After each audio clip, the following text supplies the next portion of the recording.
2 months after my twin brother Marcus died from cancer, his lawyer called me and said, "Smith, Marcus left you a USB drive with strict instructions. He said to watch it alone and don't tell your wife Vanessa." What he warned me about in that final video saved my life and exposed a killer. The call came on a Thursday. I remember because Thursdays were the day Marcus and I used to meet for lunch at that Vietnamese place on 5th Street, the one with the chipped green awning, and the owner who never remembered our names, but always remembered we were twins. We'd been doing that since college every Thursday. Same booth, same spring rolls, different lives unfolding between us across a scarred wooden table. But Marcus had been dead for 2 months. 2 months, 3 days, and about 7 hours, if you want to be precise. And I was being precise about everything then, cataloging time like it mattered, like counting the minutes could somehow make them add up to something other than the enormous absence that had swallowed half of who I was. I was sitting in my home office when my phone buzzed. The room faced west, and the late afternoon sun was doing that thing where it turns everything golden and false, like the whole world is trying to convince you it's beautiful right when you know it's not. Outside my window, our neighborhood looked pristine, manicured lawns, German cars and driveways, the kind of wealth that whispers instead of shouts. Vanessa had picked this house. Vanessa picked everything. The number on my screen was unknown, but something made me answer. Maybe it was the time 4:47 p.m., almost the exact time Marcus had died in that hospice room, the morphine drip finally taking him somewhere I couldn't follow. Maybe it was just instinct, that twin thing everyone talks about, the invisible thread that supposedly connects you even when one of you stops breathing. Smith Harrison? The voice was professional, measured, the kind that's been trained to deliver bad news without inflection. "Speaking. This is Richard Huang. I was your brother Marcus's attorney." Was. Past tense. Still a gut punch every time. "I know who you are," I said. I'd met Richard exactly once, at Marcus's funeral, where he'd handed me a business card with embossed lettering and told me to call when I was ready. I hadn't been ready. I wasn't sure I ever would be. "I'm calling about your brother's estate. There's something he left for you. Something specific."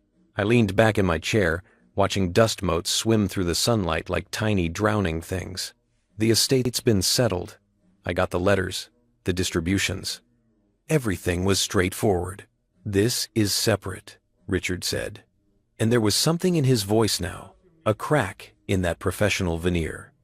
"This is something Marcus insisted be handled personally, and only after a certain period of time had passed. 2 months, specifically.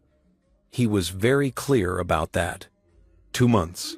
The same amount of time Marcus had spent in hospice, watching cancer eat him from the inside, while I sat beside him reading Tom Clancy novels neither of us cared about, just to fill the silence with someone else's violence, instead of our own grief. "What is it?" I asked, though part of me didn't want to know. Dead people don't get to reach back into your life. That's the deal. They leave, and you learn to live with the hole they leave behind, and eventually, the hole becomes familiar, almost comfortable. "A USB drive," Richard said. "Marcus gave it to me 6 weeks before he passed. He had very specific instructions." Through the wall, I could hear Vanessa moving around in the kitchen, the soft clink of wine bottle against glass. It was barely 5 o'clock. Then again, who was I to judge? I'd found my own ways to cope with Marcus's death, none of them particularly healthy, all of them invisible. "What kind of instructions?" I asked. Richard cleared his throat. He said, and these are his exact words, "Mr. Harrison," he said, "give this to Smith exactly 2 months after I die. Tell him to watch it alone. Tell him not to tell Vanessa. Tell him I love him, and I'm sorry, and this is the last thing I can do to protect him." The room seemed to tilt slightly, like the world had shifted a few degrees off its axis. "Protect me? From what? Mr. Harrison? Are you there?" "Don't tell Vanessa," I repeated slowly, tasting the words, my wife's name in my dead brother's mouth, wrapped in warning. Those were his instructions. Did he say why?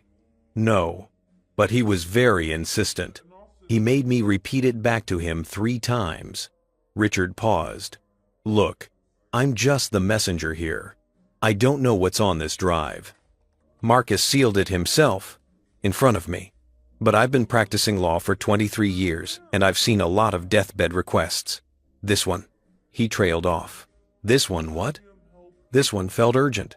Even though he was dying, even though he could barely stay awake some days, he kept asking about it. Making sure I understood. Making sure I'd follow through. I looked at the photo on my desk, Marcus and me, at his graduation from medical school. Both of us grinning like idiots, his arms slung over my shoulder. We'd been identical then, mirror images, 2 versions of the same person. Then time had started carving us into different shapes. He'd become a surgeon, steady hands saving lives. I'd become, what? A financial consultant, a husband, a man who counted other people's money and went home to a house that always felt too big. When can I get it? I asked.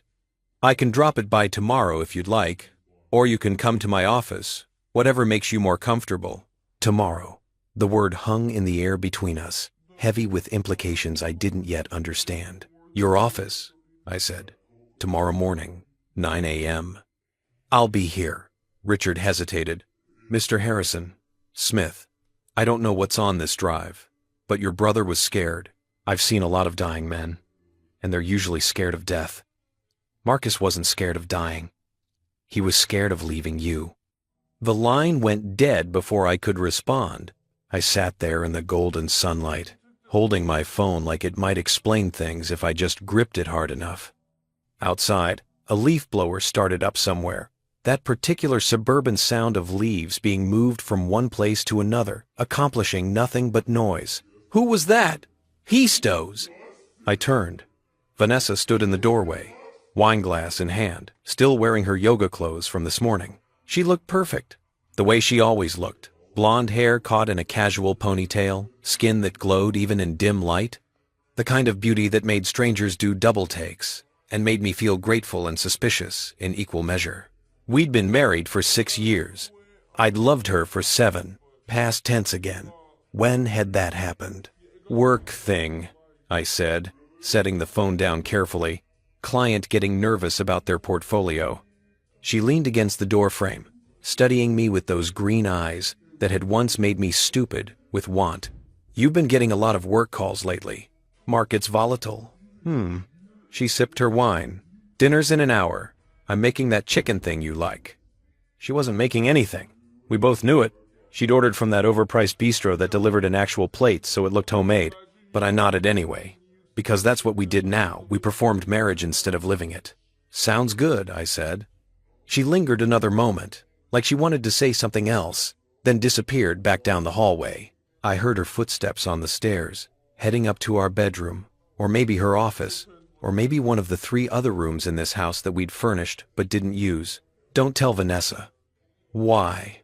I thought about the last time Marcus had mentioned her, maybe 3 weeks before he died. He'd been lucid that day, between doses, his eyes clear for the first time in a week. We'd been alone. Vanessa had stopped visiting after the first few times, claiming hospitals made her anxious, and he'd grabbed my hand with surprising strength. Smith, he'd said, his voice rough from the breathing tube they'd had in the night before. I need to tell you something. But then the nurse had come in, and whatever he'd wanted to say had dissolved into medication schedules and pain management discussions. When she'd left, Marcus had closed his eyes, exhausted, and I'd told myself we'd talk later. There hadn't been a later. Or maybe there had been. Maybe this was it. This USB drive, this message from the grave, this warning wrapped in my brother's dying breath. I opened my laptop and stared at my calendar. Tomorrow, 9 a.m. Richard Huang's office, downtown, 45 minutes in traffic. Vanessa taught Pilates on Friday mornings, left the house by 7:30, usually didn't come back until noon. I could go, get the drive, come home, watch whatever was on it, and she'd never know. Except, and this was the thought that made my stomach turn, why did that feel like the plan? Why did I already know I'd lie about where I was going? Why did the idea of keeping this from my wife feel not just necessary, but natural? The sun slipped behind the neighbor's roof, and the golden light vanished, replaced by the creeping gray of early evening. I watched shadows pool in the corners of my office, the way darkness always found the edges first, working its way inward. My phone buzzed again. A text from my sister-in-law, Alicia Marcus's widow, checking in the way she'd been doing every few days since the funeral. "Thinking of you," it said, followed by a heart emoji that felt both sincere and inadequate. I typed back, "You too. How are the kids?" 3 dots appeared, then disappeared, then appeared again. Finally, asterisk, adjusting. "They ask about him every day. Sophie made a drawing of him at school. Her teacher said it was very detailed for a 5-year-old. Asterisk. I could picture it Marcus's kind eyes, his surgical hands, probably a stethoscope because that's what kids thought doctors wore, even though Marcus had been a trauma surgeon who spent most of his time in OR greens, covered in other people's blood. "Send me a picture?" I wrote. The photo came through a minute later. Sophie's crayon drawing showed a stick figure in blue scrubs, smiling impossibly wide, standing next to smaller stick figures herself and her baby brother Max. Above them, she'd drawn a yellow sun. Below, in wobbly kid handwriting, "Daddy is watching us from heaven. Daddy is watching us." Something cracked in my chest. One of those hairline fractures that doesn't break you completely, but changes the architecture of how you hold yourself together. "Beautiful," I texted back, because what else could I say?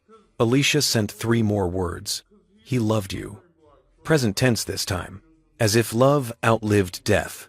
As if love was the thing that got to stay, while everything else turned to ash and memory.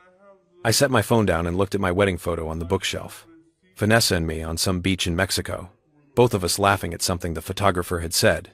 The ocean behind us doing its eternal thing, indifferent to our happiness, or lack thereof.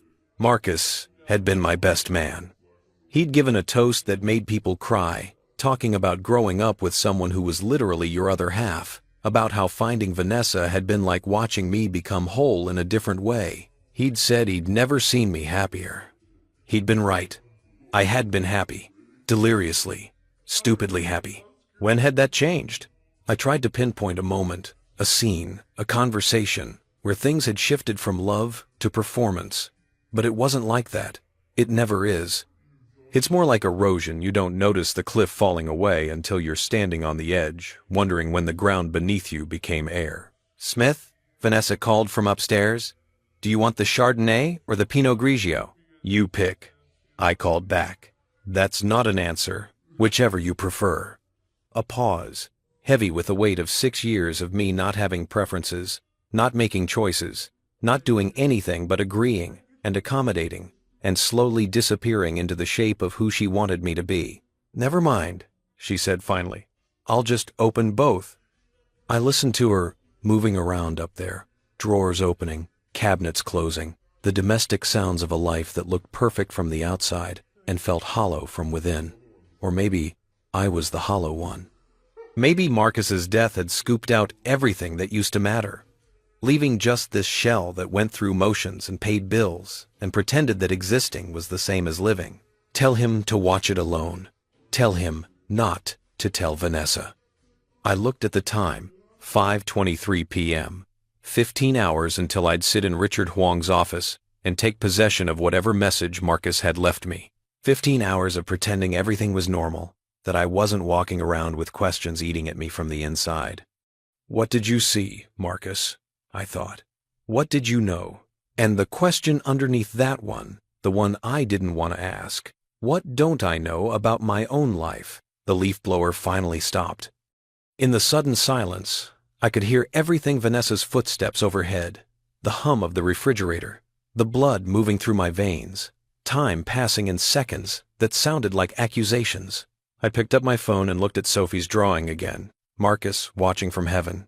Marcus, who'd spent his life saving people, who'd looked at broken bodies and known exactly how to put them back together. What had he seen in my life that needed fixing? And why had he waited until he was dead to tell me? I didn't sleep that night. Vanessa, did she always slept beautifully, like someone with nothing to hide, her breathing deep and even, one arm thrown across my side of the bed in a gesture that might have been affection or might have been habit. I lay there in the dark beside her, watching the ceiling fan make its slow rotations, counting the blades I couldn't see, and thinking about all the things Marcus might have wanted to tell me. At 2:47 a.m., I gave up on sleep entirely. I slid out of bed carefully, the way you do when you don't want to wake someone, but also when you're not sure you care if they wake. Vanessa didn't stir. I stood there for a moment, looking at her in the dim light that filtered through our blackout curtains, still beautiful, still perfect, still somehow a stranger sleeping in my bed. When had that happened? When had the woman I'd married become someone I studied like a puzzle I couldn't solve? I padded downstairs in bare feet, the hardwood cold against my skin. Our house had that particular silence that comes with money, good insulation, solid construction, the kind of quiet that costs extra. Everything about this place was expensive, from the Italian tile in the kitchen to the fixtures Vanessa had special ordered from some boutique in Portland. She'd had a vision, she'd said. She'd wanted it perfect. Perfect! That word again. I poured myself a glass of water and stood at the kitchen sink, looking out at our backyard. Motion sensor lights flickered on, catching the eyes of some nocturnal creature, a raccoon probably, or a neighborhood cat, before darkness swallowed it again. I thought about predators, about things that moved in the dark, about how you never really knew what was out there until it was too late. Tell him not to tell Vanessa. The words had been circling my brain for hours, vultures looking for somewhere to land. Why would Marcus, who'd known Vanessa almost as long as I had, who'd welcomed her into our family with genuine warmth, who danced with her at our wedding while I watched from the bar, feeling like the luckiest man alive, why would he warn me against her? Unless he'd seen something I hadn't. Or worse, unless he'd seen something I'd been deliberately not looking at. I opened my laptop on the kitchen counter and pulled up our photo albums, the digital ones, Vanessa meticulously curated, organized by year and event with captions that made our life look like a lifestyle blog. Summer in Sonoma, anniversary dinner at Canlis, Christmas morning, so blessed. I scrolled backwards through time, watching our marriage in reverse. There we were 6 months ago, at some charity gala Vanessa's friend had organized. Vanessa in a dress that probably cost more than most people's rent, me in a tuxedo that made me feel like I was playing dress-up. We looked happy. We looked perfect. We looked like liars. I kept scrolling. There last Thanksgiving, at Marcus and Alicia's house. Before the diagnosis, before everything, Marcus had insisted on taking a family photo. All of us crammed onto their couch. I remembered Alicia laughing because Max had grabbed a fistful of Marcus's hair, and Sophie was making faces, and Vanessa was trying to smooth her dress, and I was just there, present but not quite participating. And Marcus. God, Marcus looked tired in that photo, didn't he? I'd thought it was just the stress of his job. Trauma surgeons don't exactly keep bankers' hours. But now, looking at his face, I could see something else. Worry lines around his eyes.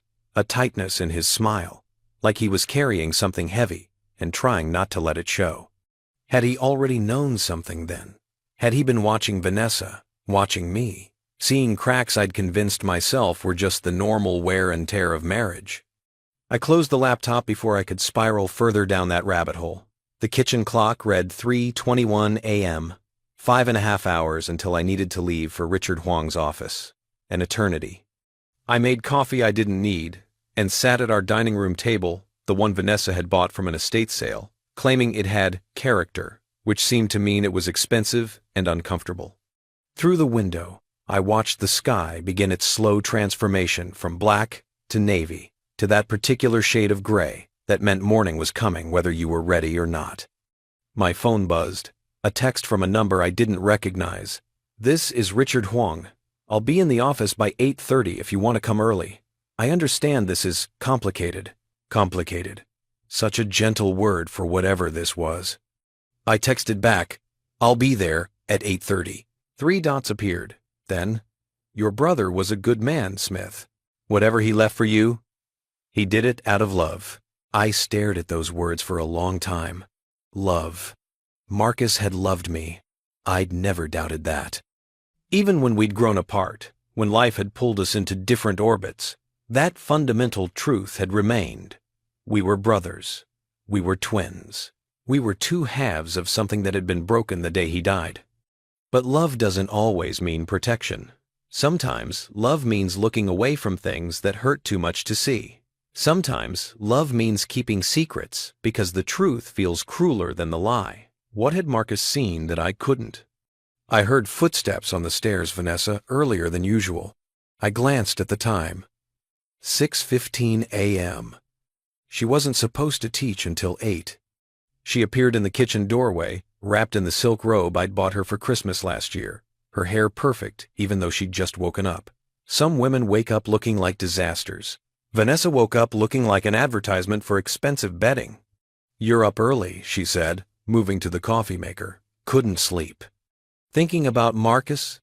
Her voice was soft, sympathetic, the way it always was when she talked about my dead brother.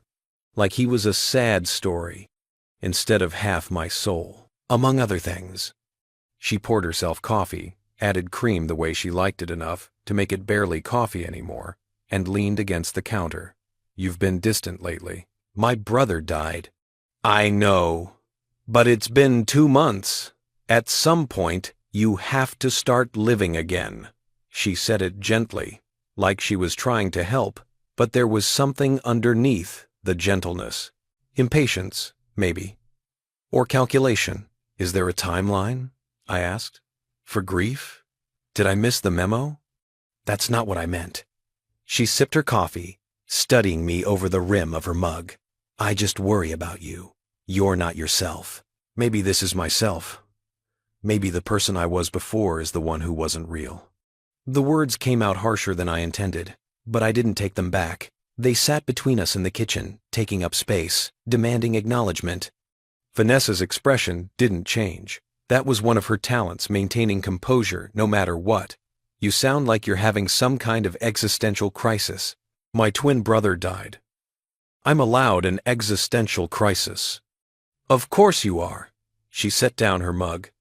"I'm just saying that I'm here. If you want to talk, if you need anything." Anything except honesty, I thought. Anything except whatever truth Marcus died protecting me from. "I have an early meeting," I said instead. "Downtown. I should get ready." "On a Friday? I thought you kept Fridays light." "Special circumstances. Client situation." She nodded slowly, and I wondered if she believed me. I wondered if it mattered. "I have Pilates at 7:30. Then I'm meeting Sandra for lunch. I'll be back around 2. Sandra. Vanessa's best friend since college. A woman who laughed too loud and drank too much and always seemed to be in the middle of some drama involving her ex-husband or her current boyfriend or her personal trainer. I'd never liked Sandra, and Sandra had never liked me, and we'd both been perfectly civil about our mutual dislike for 6 years. "Have fun," I said, which was what I always said. "You too." She kissed my cheek on her way past, a gesture so habitual it might as well have been muscle memory, and headed back upstairs. I sat there listening to her shower running, to the sounds of her getting ready, drawers opening and closing, the blow-dryer humming, the 1,000 tiny rituals of becoming the version of herself she showed the world. And I thought about masks, about the faces we wear, about how you can sleep next to someone for 6 years and still have no idea who they really are. Or maybe I'd always known. Maybe I just hadn't wanted to see it. At 8:15, I was in my car, driving through morning traffic, my hands tight on the steering wheel, like I could grip my way through whatever came next. The city looked different in early morning light, softer, more forgiving, like it hadn't quite woken up to the business of being itself yet. Richard Huang's office was downtown, in one of those buildings that tried to look modern and historic at the same time, all glass and exposed brick, and the kind of designer lighting that cost more than it should. I found parking in the garage underneath, expensive. Everything downtown was expensive, and took the elevator to the 7th floor. The law offices of Huang and Associates occupied the entire floor, which seemed excessive for what I'd assumed was a small practice. But then, what did I know about estate law? Marcus had chosen Richard for reasons I'd never asked about, the way you don't question your brother's decisions when he's dying and you're just trying to keep him comfortable. The receptionist, a woman in her 50s with kind eyes and graying hair, pulled back in a neat bun, looked up when I entered. Mr. Harrison? Smith Harrison. I have an appointment with Richard. He's expecting you. Coffee? Water? I'm fine, thank you. She smiled like she didn't believe me but was too polite to say so, then led me down a hallway lined with law books nobody probably ever read, past conference rooms with long tables and ergonomic chairs, to an office at the end, with a view of the city spreading out like a promise or a threat. Richard Huang stood when I entered. He was younger than I'd expected, maybe 40, with the kind of face that suggested he smiled often but wasn't smiling now. He wore a suit that looked comfortable rather than expensive, and his handshake was firm without being aggressive. Smith, thank you for coming. You said my brother left something for me. Direct. I appreciate that. He gestured to a chair. Please, sit. I sat.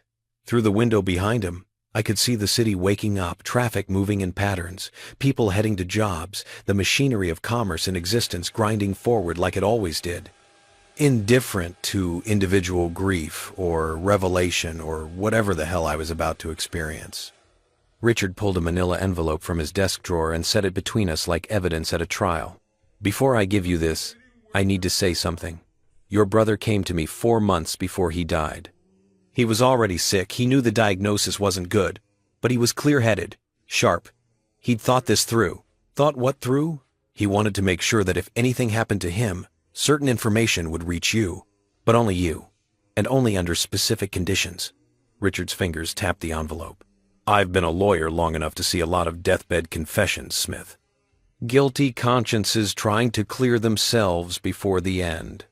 But this wasn't that. Marcus wasn't confessing anything. He was warning you. The word hung in the air between us. Warning. About what? I don't know. He didn't tell me. He said the less I knew, the better. Richard paused. But he was scared. Not of dying, like I said yesterday. He'd made peace with that. He was scared of what would happen to you after he was gone. He kept saying he was the only one who saw it, and once he was gone, you'd be alone with it. Alone with what? Whatever's on this drive. Richard pushed the envelope across the desk. He recorded something. A video, I assume. He sealed this himself, in front of me. I witnessed but didn't watch. Those were his terms. I stared at the envelope like it might bite. Thin manila paper containing God knows what. My brother's last words. My brother's warning. My brother's fear. He said something else, Richard continued quietly. The last time I saw him, maybe 2 weeks before he passed. He grabbed my hand. He was weak by then, but he grabbed my hand hard enough to hurt, and he said, "Promise me you'll give this to Smith exactly when I said, not before. He needs to believe it's over first. He needs to think everything's fine. That's the only way he'll see it clearly." See what clearly? He wouldn't say. Richard leaned back in his chair. Look, I'm just the messenger here. I'm giving you what your brother wanted you to have, the way he wanted you to have it. What you do with it after you leave this office is entirely up to you. But Smith, he met my eyes directly. Be careful. Whatever's on that drive. Marcus thought it was dangerous enough to keep secret even from his own brother while he was alive. Ask yourself why. I picked up the envelope. It was lighter than I expected, the weight of secrets never matching their impact.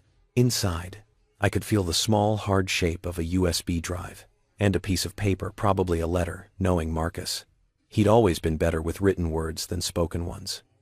Even as kids, he'd leave me notes instead of having difficult conversations. Carefully lettered messages slipped under my door in the middle of the night, when something needed saying but couldn't be said out loud. "Thank you," I said, standing, "for keeping your promise to him. That's what he paid me for." Richard stood as well, then hesitated. "One more thing. Marcus gave me an envelope for Alicia, too. Different contents, different instructions. I gave it to her last week.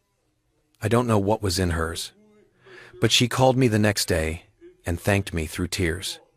She said Marcus had given her peace. And mine?" Richard looked at me steadily. "Yours," he said, "was about truth. And truth isn't always peaceful, Smith. Sometimes it's the thing that tears everything apart." I sat in my car in the parking garage for 20 minutes, just holding the envelope, not opening it, not moving, barely breathing. Around me, the garage echoed with the sounds of other people's lives, car doors closing, engines starting, footsteps clicking across concrete. The fluorescent lights hummed overhead, that particular frequency that sounds like desperation feels. Truth isn't always peaceful.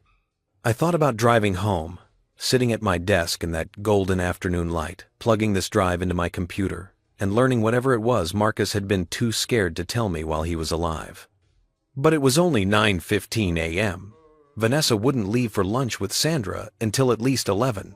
There was too much risk of her coming home early, of her seeing something, of her being there when I opened this Pandora's box my brother had sealed for me. Don't tell Vanessa. So I drove instead. East, toward the lake, toward the park where Marcus and I used to go as kids, back when we were still identical, still interchangeable, still two versions of the same person, instead of two people trying to remember what it felt like to be whole. The parking lot was mostly empty, too late for the morning joggers, too early for the lunch crowd. I pulled into a spot overlooking the water and just sat there, engine off, envelope in my lap, the USB drive inside it feeling like it weighed 1,000 pounds. I pulled out my phone and looked at my last text exchange with Marcus. It had been 3 days before he died. I'd sent him a photo of a sunset from our back deck, one of those automatic gestures of connection, showing him something beautiful because I couldn't fix anything broken. He texted back, "Beautiful. Take care of yourself, little brother." Little brother. He'd been born 7 minutes before me, and he'd never let me forget it, the way twins don't. 7 minutes. That meant everything and nothing. A gap in time that made him my protector, my guardian, the one who was supposed to look out for me, even when he was dying, especially when he was dying. Take care of yourself. Had he meant something more? Had he been trying to tell me even then, in those last lucid moments, that I needed to watch my back? That danger was closer than I thought? I opened the envelope. Inside was the USB drive, small, black, unmarked, and a single sheet of paper folded once. I unfolded it with hands that weren't quite steady. Marcus's handwriting. Shaky toward the end, but unmistakably his. Smith. If you're reading this, I'm gone. I'm sorry. I'm sorry for so many things, but mostly I'm sorry that I have to tell you this way, that I couldn't find the courage to say it to your face while I still had time. What you're about to watch will hurt. It will make you question everything. It will probably destroy things you thought were solid. I wish I could spare you this.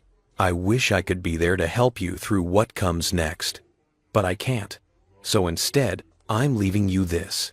Evidence. Truth. The thing I should have shown you a year ago, 2 years ago, the moment I realized what was happening. But I was a coward, and I kept telling myself I needed to be sure, that I needed more proof, that maybe I was wrong. I wasn't wrong. Watch this alone. Watch it all the way through. Don't stop, even when you want to, especially when you want to, and then decide what to do with it. Whether you confront her, whether you walk away, whether you burn everything down, that's your choice. I won't make it for you. But know this, I'm not leaving you alone. Everything you need, documents, recordings, proof, it's all on this drive. I spent the last year of my life gathering it because I love you, because you're my brother, because you deserve to know the truth even when the truth is ugly. You're stronger than you think, Smith. You always have been. You just let me be strong for both of us for too long. It's your turn now. I love you. I'm sorry. And I'm always with you, even when you can't see me. Marcus. I read it 3 times. Then I put the letter back in the envelope, put the envelope in my glove compartment, and sat there staring at the USB drive in my palm like it was a live grenade. Don't stop, even when you want to. Especially when you want to. The lake stretched out before me, gray and restless, wind making patterns on the surface that looked almost like words, almost like warnings.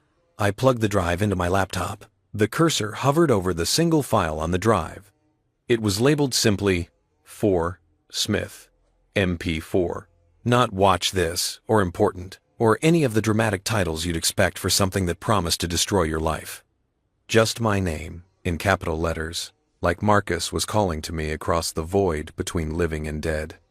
I sat in my car overlooking the lake, laptop balanced on my steering wheel, and tried to convince myself to click. My finger was on the trackpad. The file was right there. One movement, one decision, and whatever Marcus had died trying to tell me would stop being a mystery and start being a truth I'd have to live with. But I couldn't move. Because once I watched this, once I knew, I couldn't unknow. Whatever was on this video would divide my life into before and after. And the before, however false it might be, was at least familiar. The after was uncharted territory, and Marcus's letter had made it clear. The terrain was hostile. Don't stop, even when you want to, especially when you want to. I thought about Vanessa at home, or maybe at Pilates by now, doing her perfect warrior poses with her perfect posture, surrounded by other perfect women in their perfect lives.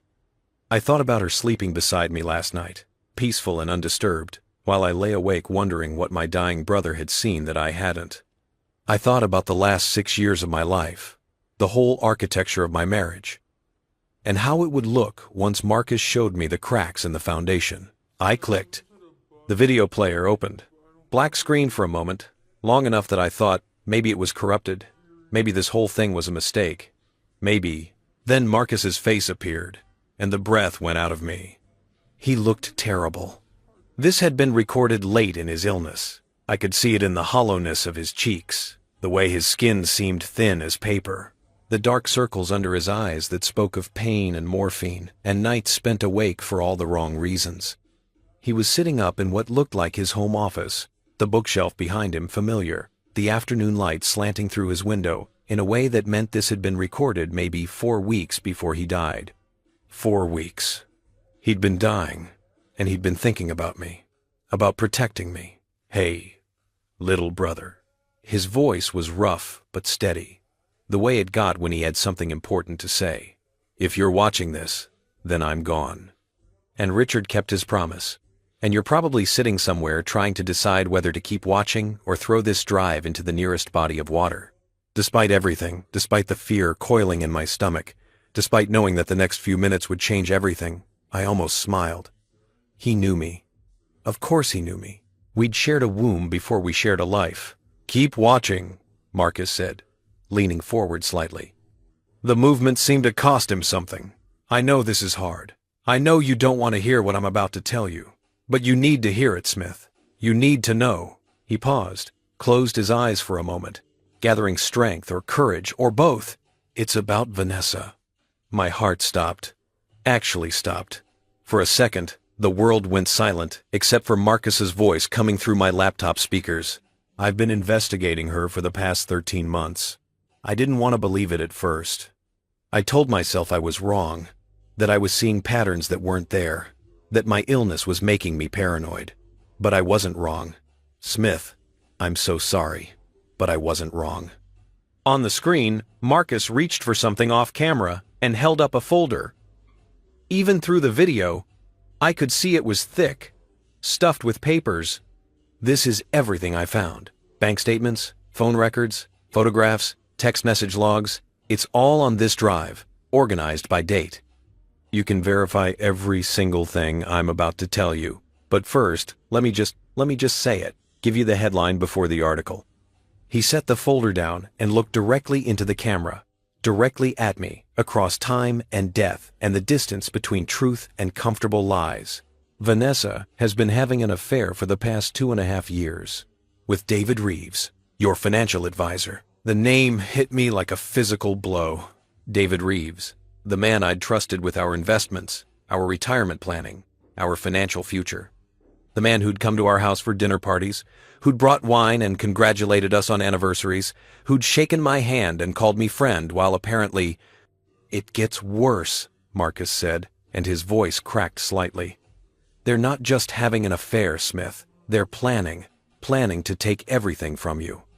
Your assets, your accounts, your life insurance policy, all of it.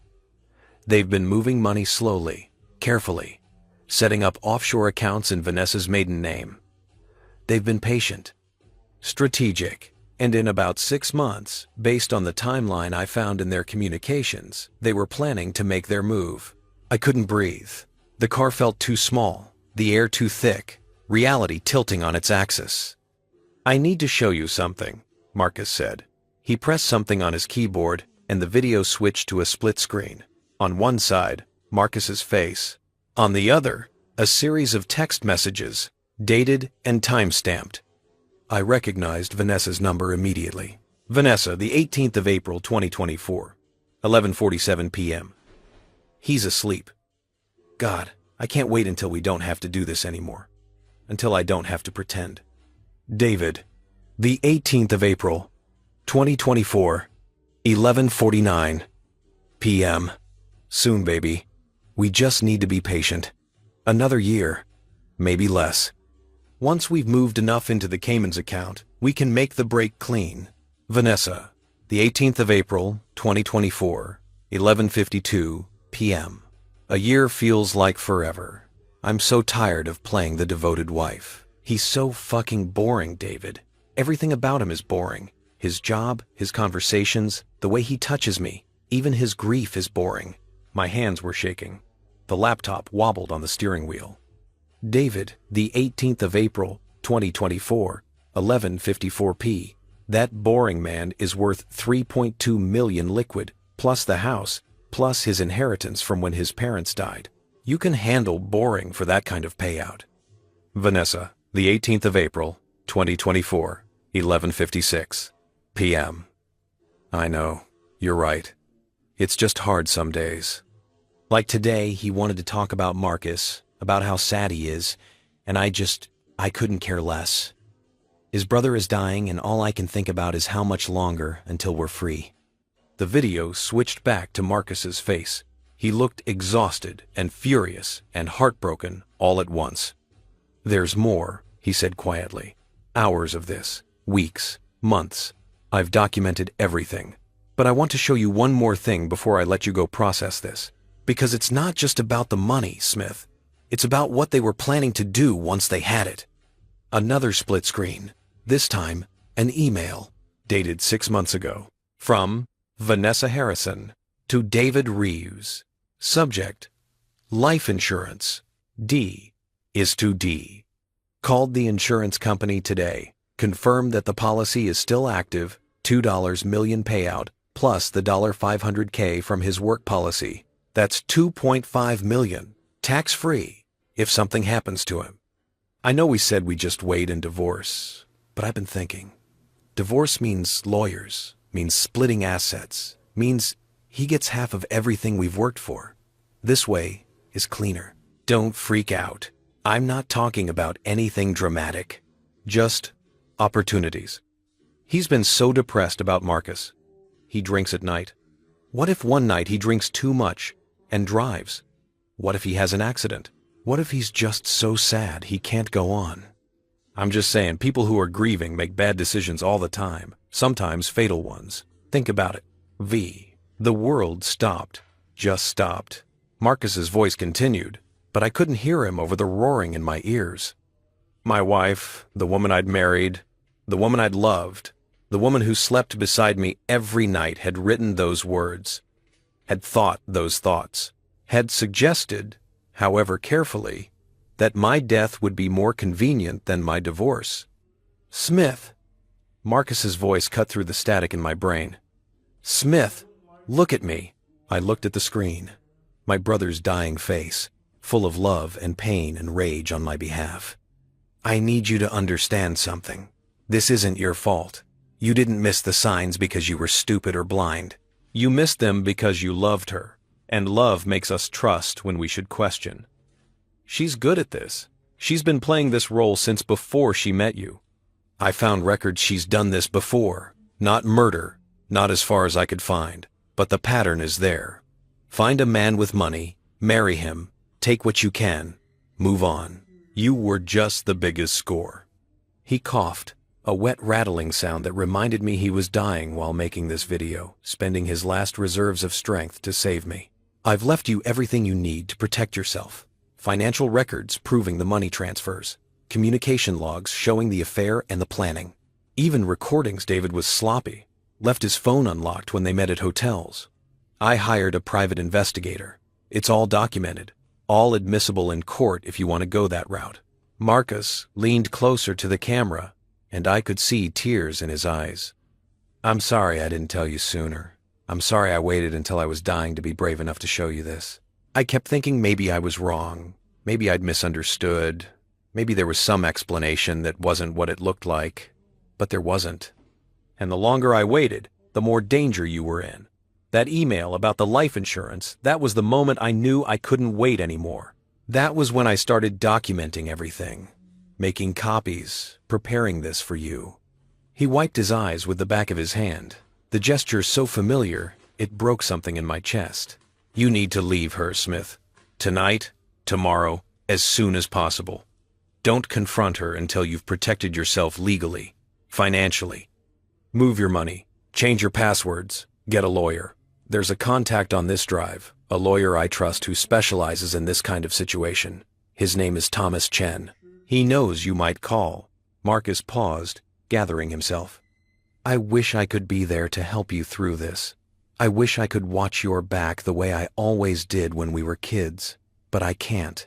So I'm doing this instead, leaving you the truth, leaving you the tools, leaving you everything you need to survive this. Another pause. On the screen, my brother looked smaller, frailer, more ghost than man. One more thing, and then I'll let you go.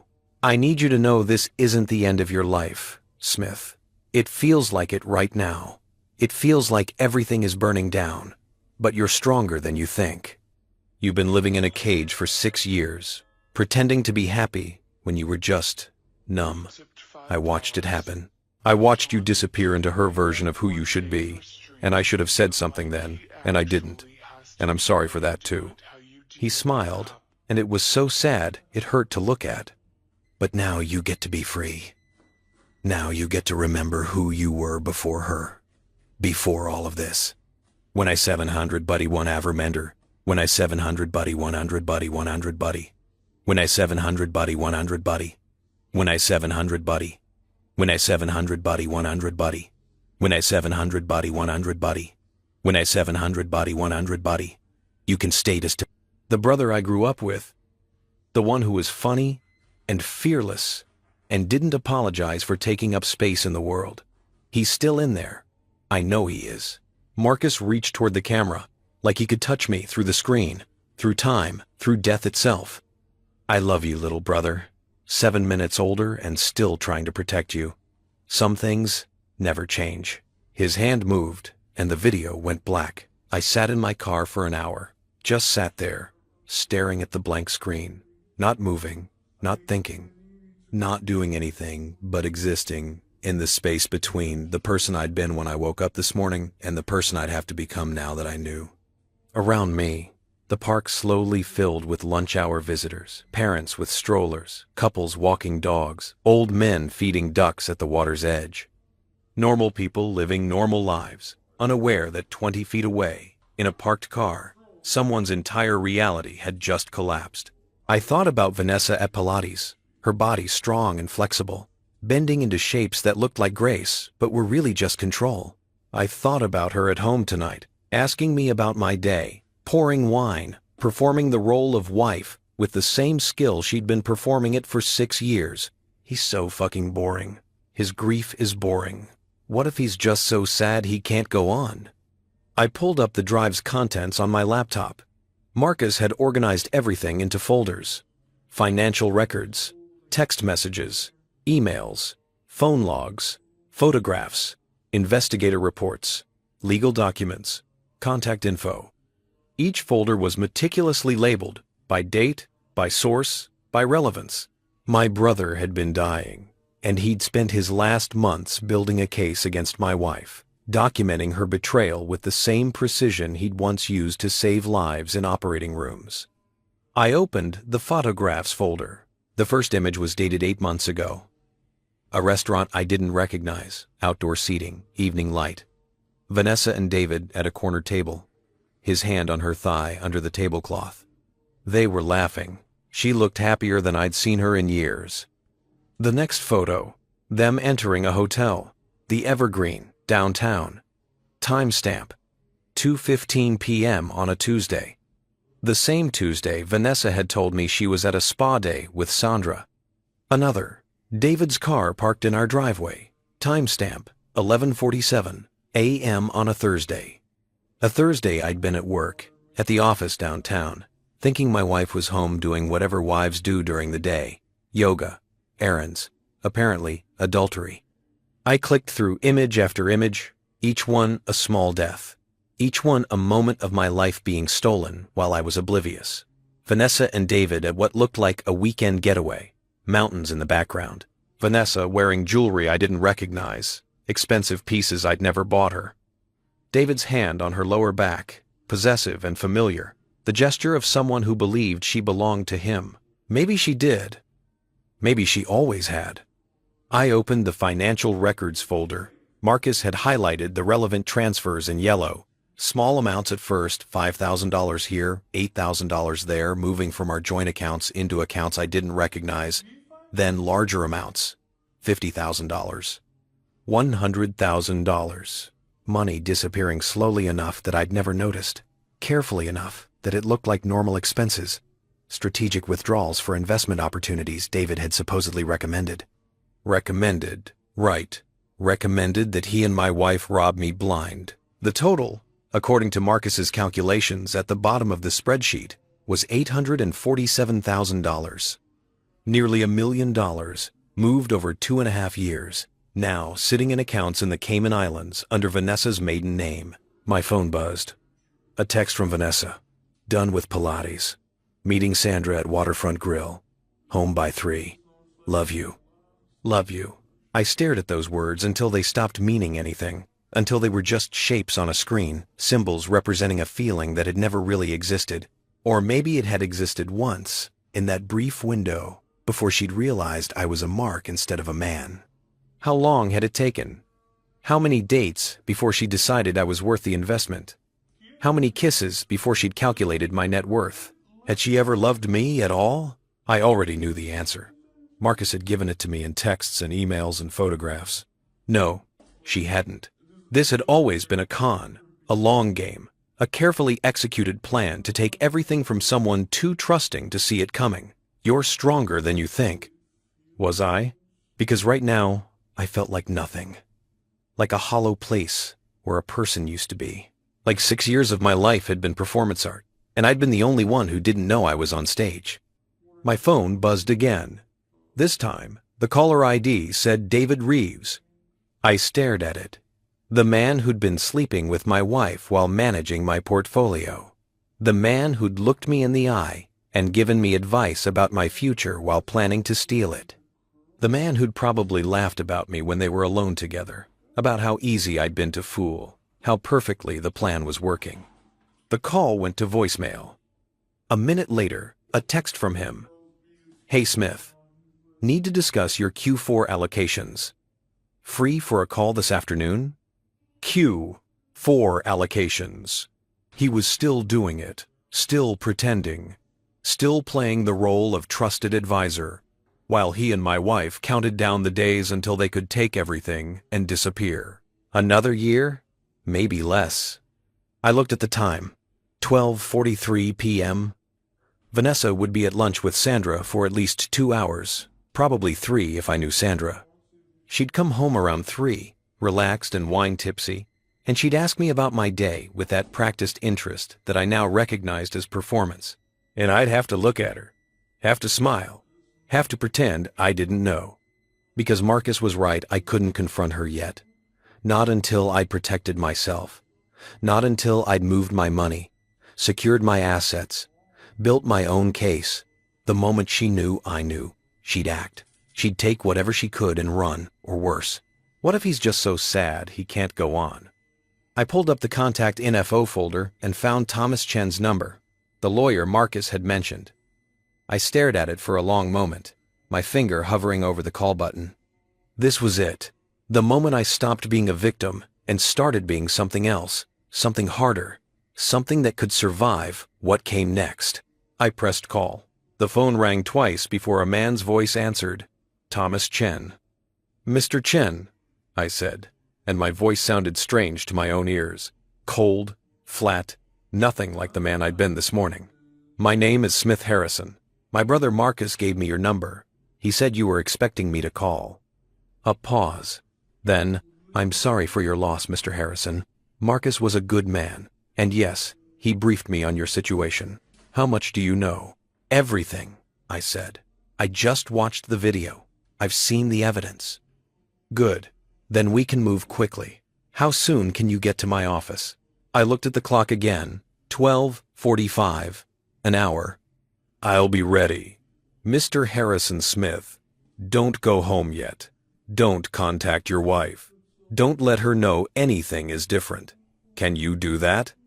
Could I sit across from Vanessa tonight and pretend everything was fine while knowing she'd been planning to kill me for my life insurance? Yes, I said. I can do that. Good man. See you in an hour. The line went dead. I sat there in my car overlooking the lake, watching the wind make patterns on the water, and tried to remember who I'd been before I'd pressed play on that video. Tried to remember what it felt like to be naive, to trust, to believe that the person you loved was who they said they were. But I couldn't remember. That man was gone. In his place was someone colder, someone who'd looked at evidence of their own planned murder and felt nothing but a strange, distant anger, like watching a crime happen to someone else. Maybe that was good. Maybe that was what I needed to survive this. I started the car. Thomas Chen's office was downtown, 45 minutes in traffic. I had work to do. Thomas Chen's office was nothing like Richard Huang's.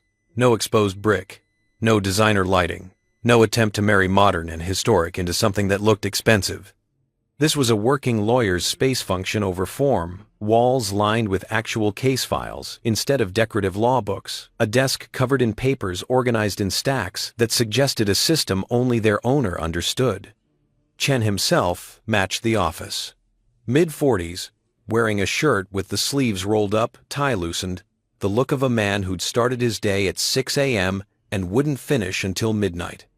He had the eyes of someone who'd seen enough human ugliness to be surprised by none of it. Smith Harrison. He stood when I entered, extending his hand. His grip was firm, businesslike. Sit. Coffee? No. Thank you. Smart. My coffee tastes like revenge. He sat back down, pulled a folder from one of his stacks. This one with my name on it, I noticed, and opened it.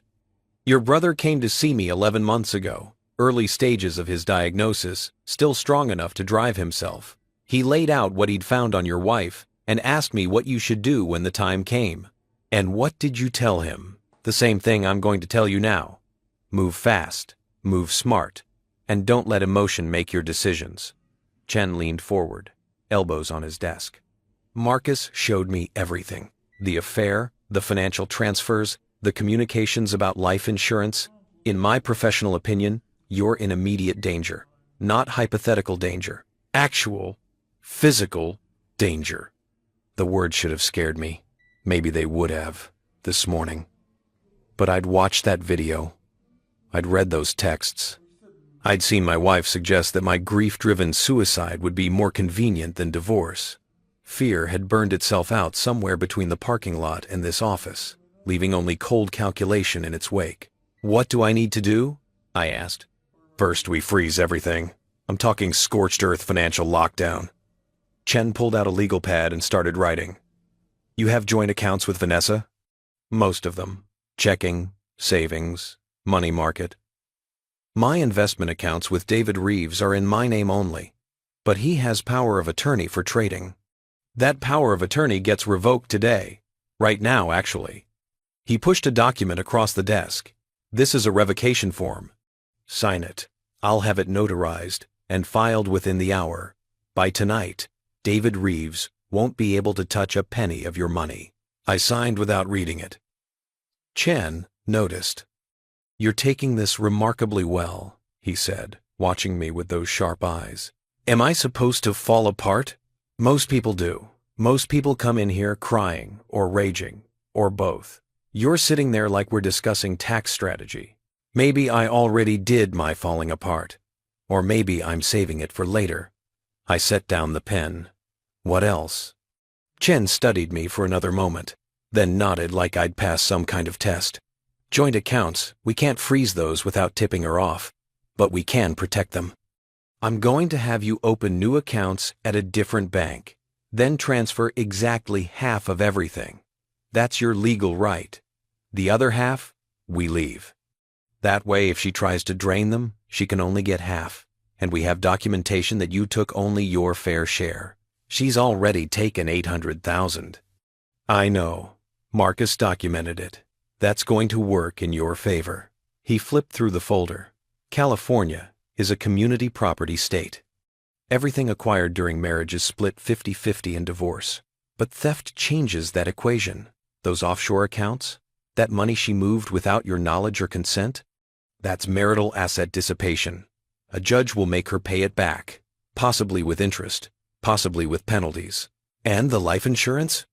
Chen's expression darkened. That's the part that worries me most. That email, what if he's just so sad he can't go on? That's conspiracy to commit insurance fraud at minimum.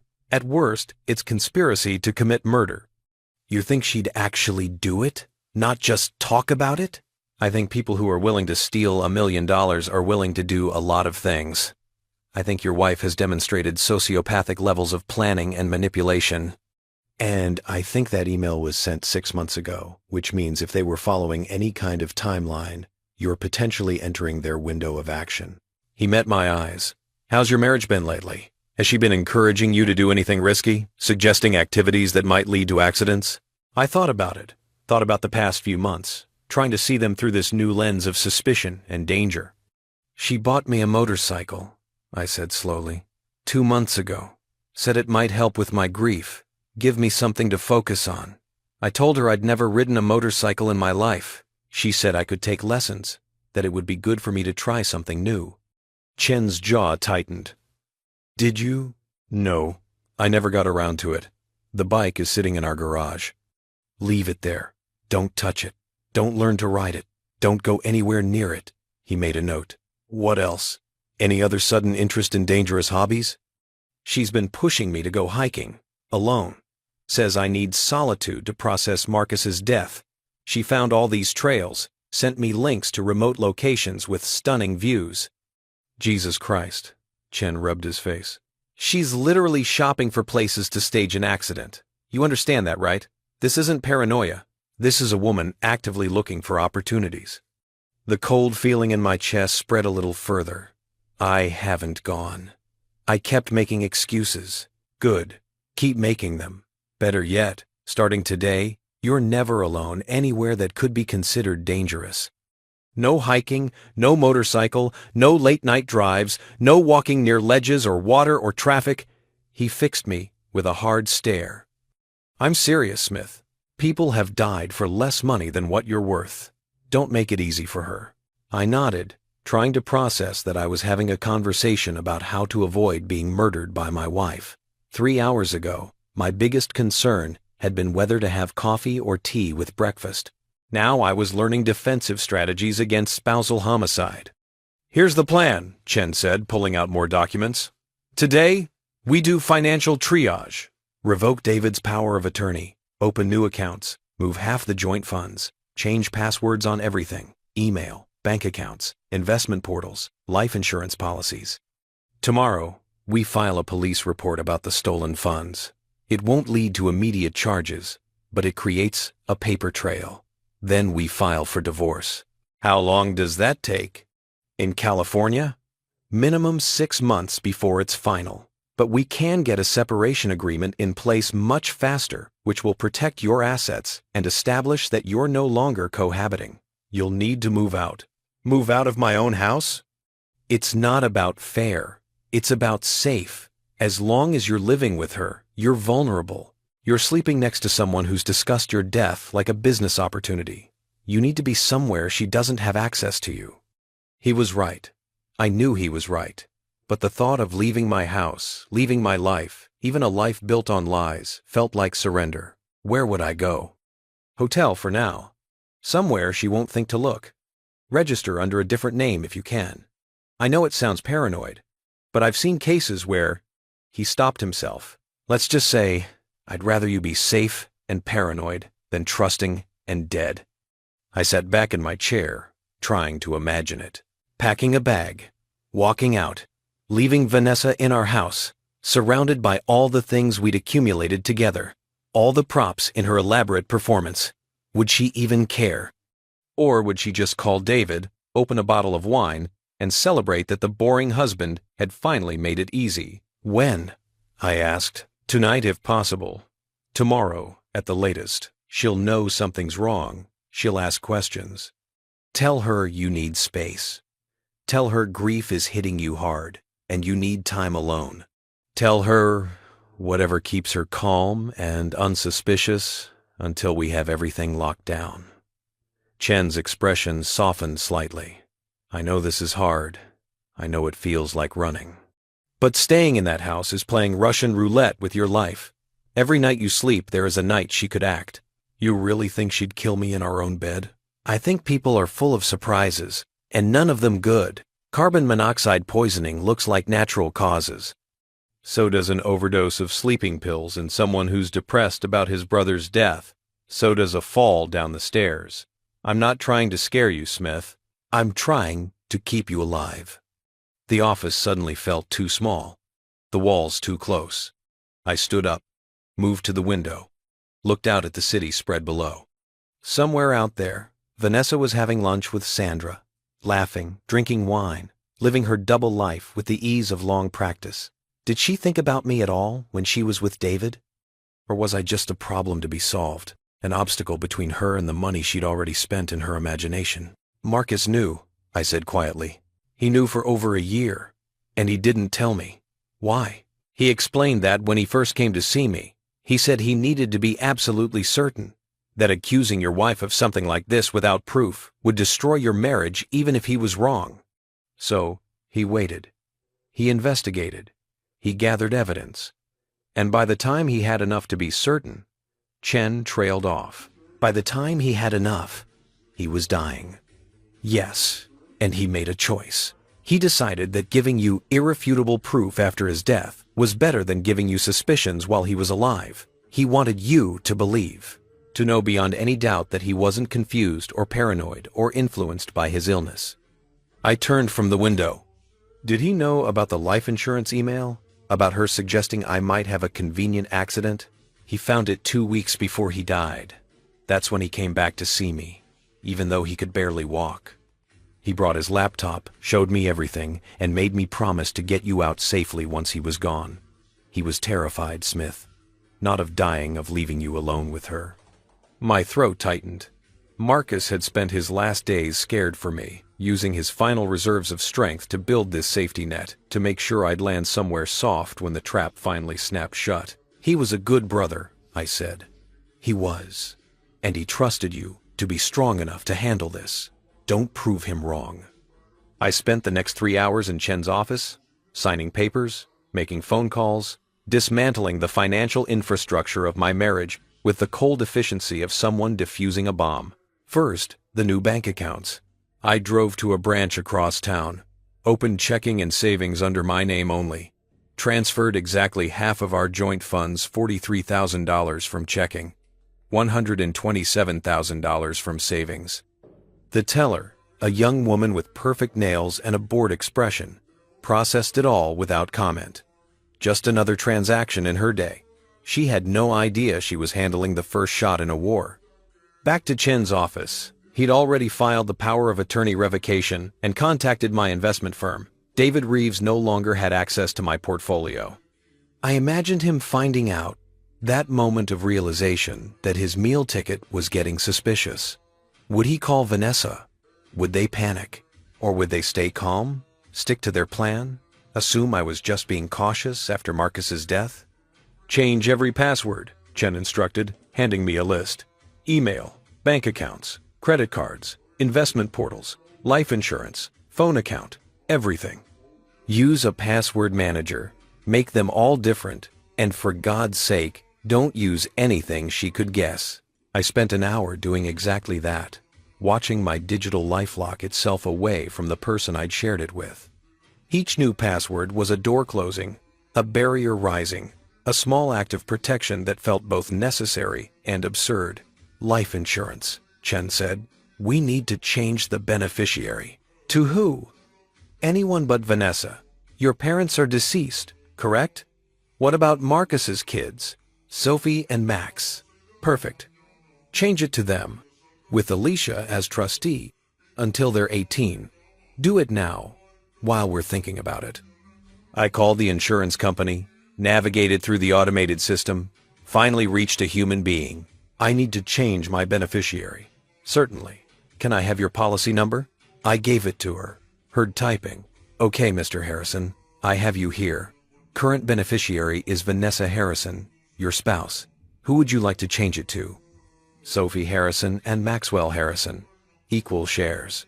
Trustee is Alicia Harrison until they reach 18. More typing.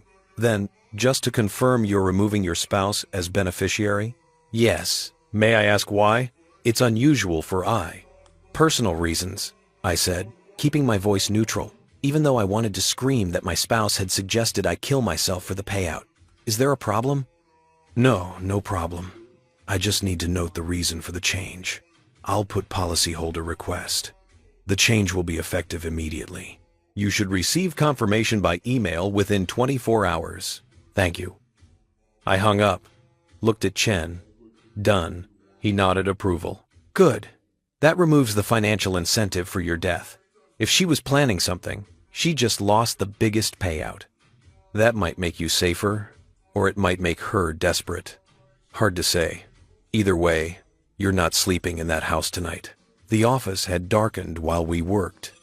Outside the window, the city lights were coming on, thousands of lives being lived, people going home to families and dinners and evening routines that didn't involve protecting themselves from murder plots. My phone buzzed. A text from Vanessa, home in 30. Want me to pick up dinner? I stared at the message, trying to read malice into those 11 words, but they just looked normal, domestic. The kind of text a wife sends her husband on a Friday evening. How was that possible? How could someone plot your death and still remember to ask about dinner? What do I say? I asked Chen, showing him the phone. Something normal. Keep her calm. Remember, she doesn't know you know. I typed, sure. Thai food? The usual place? 3 dots appeared immediately. Then, perfect. See you soon. Love you. Love you. Those words again. Poison wrapped in endearment. I have to go home, I said. At least for tonight. If I don't show up, she'll know something's wrong. Chen didn't look happy. One night, you go home, you act normal, you eat dinner, you go to bed. Tomorrow morning, you tell her you need space to deal with grief, and you leave. You go to a hotel, you don't tell her which one, and then we file for divorce on Monday, and then we watch her very carefully to see what she does. I stood to leave. My body felt heavy, like I'd aged a decade in the last 6 hours. This morning, I'd been Smith Harrison, widowed brother, unhappy husband, man going through the motions.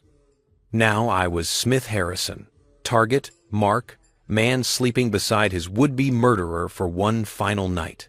Smith, Chen said as I reached the door, your brother gave you a gift. He gave you knowledge. He gave you time to prepare. Don't waste it being noble or sentimental or whatever it is that makes people stay in burning buildings. You get out. You get safe. You let the law handle the rest. And if the law doesn't handle it, he looked at me steadily. Then we talk about other options. But let's cross that bridge when we come to it. The drive home took 45 minutes. I spent them practicing normalcy in my rearview mirror. Relaxed expression, neutral smile. Nothing that said, I know you're planning to kill me for my life insurance. Our house looked the same as it had this morning. Same manicured lawn, same expensive facade, same appearance of success and happiness. But I saw it differently now. Not as a home, but as a stage. A carefully constructed set where Vanessa performed the role of loving wife while planning the final act. Her car was in the driveway. The lights were on in the kitchen. I sat in my car for a moment, gathering myself. Inside that house was a woman who'd shared my bed, my life, my future. A woman I'd loved, or thought I'd loved, or had loved the idea of loving. And she'd been counting the days until she could cash in on my death. How did you have dinner with someone like that? How did you make small talk and ask about their day and pretend everything was fine when you absolutely knew that they saw you as nothing more than a balance sheet with a heartbeat? Marcus's voice echoed in my head. You're stronger than you think. I got out of the car. The front door opened before I reached it. Vanessa stood there, backlit by the warm glow of our entryway lights, looking perfect in yoga pants and an oversized sweater, her hair pulled back in a casual ponytail. She smiled when she saw me. Hey, you. I was starting to worry. Long day, I said, kissing her cheek. Her skin was soft, familiar, dangerous. How was lunch? Sandra's drama, as usual. Her boyfriend might be cheating, or she might be paranoid, or both. You know how she is. She linked her arm through mine, pulling me inside. I got pad thai and spring rolls, your favorites. My favorites. She remembered my favorites. She remembered everything that was part of what made her so good at this. The attention to detail, the carefully maintained illusion. We ate dinner at our dining room table, the expensive one she'd bought from that estate sale. She talked about Pilates, about Sandra's relationship problems, about the new restaurant opening downtown that we should try. Normal conversations, normal life, normal marriage. I watched her across the table and tried to see the truth beneath the performance, the calculation, the cold assessment of my net worth. The woman who'd written those emails, sent those texts, suggested that my grief-driven suicide would be financially convenient. But all I saw was Vanessa. Beautiful, charming, perfect Vanessa, who laughed at the right moments and touched my hand when she passed the rice and looked at me with what seemed like genuine affection. She was so good at this. You okay? She asked, tilting her head. You seem distant, just tired. Thinking about Marcus. Her expression softened into practiced sympathy. I know. I'm sorry, baby. Is there anything I can do? Yes, I thought. You can tell me the truth. You can admit what you've done. You can give me back the last 6 years of my life that you stole. No, I said. I'm fine. She smiled and squeezed my hand. I'm here if you need me. Always. Always. Until the life insurance paid out, until the offshore accounts were full, until my convenient accident freed her to run away with David Reeves and live the life she'd been planning for 2.5 years. I smiled back. I know. Thank you. We finished dinner, cleaned the kitchen together, went upstairs to bed. I lay there in the dark beside her, listening to her, breathing even out into sleep, and thought about Marcus, about his last days, spent trying to protect me, about the video he'd recorded with his dying breath, about the evidence he'd gathered, the case he'd built, the gift of truth he'd left me. And I thought about tomorrow, about walking out of this house, about the war that was coming. Beside me, Vanessa shifted in her sleep, her hand falling across my chest in a gesture that might have been affection or might have been muscle memory. I didn't move it. One more night. I could survive one more night. And then the reckoning would begin. I woke at 5:47 a.m. to the sound of rain against the windows. Not the gentle kind, the angry kind, the type that sounds like accusations, like the sky trying to wash something clean and failing. I lay there listening to it, Vanessa still asleep beside me, her breathing deep and undisturbed, the sleep of someone with nothing to feel guilty about, or the sleep of a sociopath. Hard to tell the difference sometimes. I'd barely slept. Every time I started to drift off, my brain would jolt me awake with some new realization, some fresh horror from yesterday's revelations. Around 3 a.m., I'd given up and just lay there cataloging all the moments I'd missed, all the signs I should have seen, the way she'd stopped asking about my day with genuine interest around year 3, the way she always steered conversations away from our future, no talk of kids, of growing old together, of anything beyond the immediate present, the way she'd been so understanding about Marcus's illness, so willing to let me grieve alone, giving me space that I'd mistaken for compassion, but that was really just disinterest. His grief is boring. I slipped out of bed carefully. Vanessa didn't stir. I stood there for a moment, looking at her in the gray pre-dawn light filtering through the curtains. She looked peaceful, innocent, like someone who'd never written an email suggesting her husband's death would be financially convenient. The human brain is remarkable in its ability to hold two truths simultaneously. This woman had plotted against me, and this woman looked beautiful in the morning light. Both things were true. Both things made me feel sick in different ways. I grabbed clothes from my closet: jeans, a sweater, nothing that would suggest I was going anywhere special. Just another Saturday morning. Just another day in our perfect life. The shower was hot enough to hurt. I stood under it, letting the water beat against my shoulders, and tried to prepare myself for what came next. I'd never been good at confrontation. Marcus had always been the brave one, the one who spoke up when something was wrong, who didn't let things fester.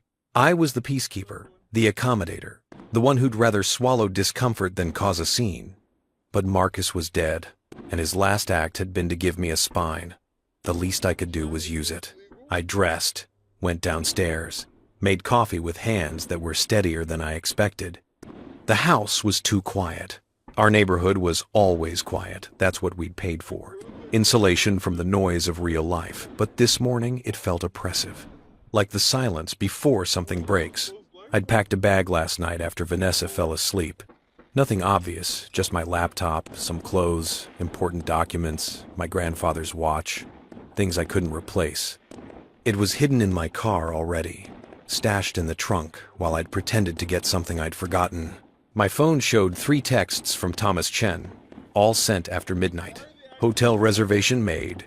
Checking in under the name James Miller. Confirmation attached. Police report filed online. Officer will call Monday for follow-up. You're doing the right thing. Stay strong. I stared at that last one. Stay strong. Easy for him to say. He wasn't about to blow up his entire life. He wasn't about to walk out of a marriage and into God knows what. But he also wasn't sleeping next to someone who'd discussed his murder like a business strategy. You're up early. I turned. Vanessa stood in the doorway, wearing one of my old t-shirts, her hair messy in that way that looked artful rather than chaotic. Even now, even knowing what I knew, she was beautiful. That was the cruelest part, that she looked like someone worth loving. Couldn't sleep, I said. Thought I'd get some work done. On a Saturday? She moved to the coffee maker, poured herself a cup. You've been working a lot lately. Busy quarter. She hummed non-committally, studying me over the rim of her mug. You seem different.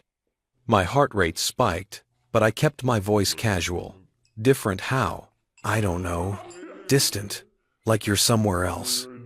She set down her coffee, moved closer. Are you okay? Really? This was it. The moment. I could tell her the truth right now. I know about David. I know about the money. I know about the emails. And watch her face change from concern to calculation to whatever lay beneath the mask she wore. Or I could stick to the plan. Get out. Get safe. Let the lawyers handle it. I think I need some time away, I said. Her expression flickered.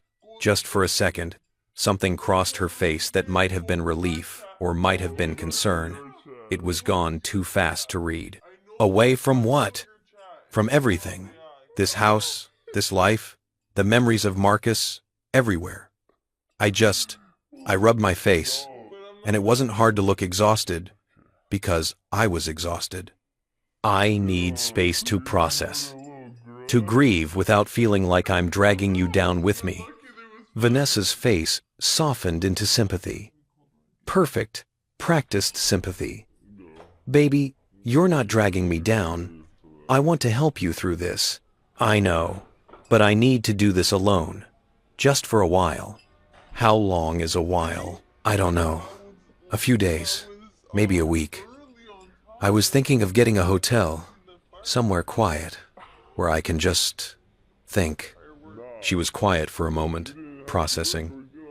I could almost see the calculations happening behind her eyes.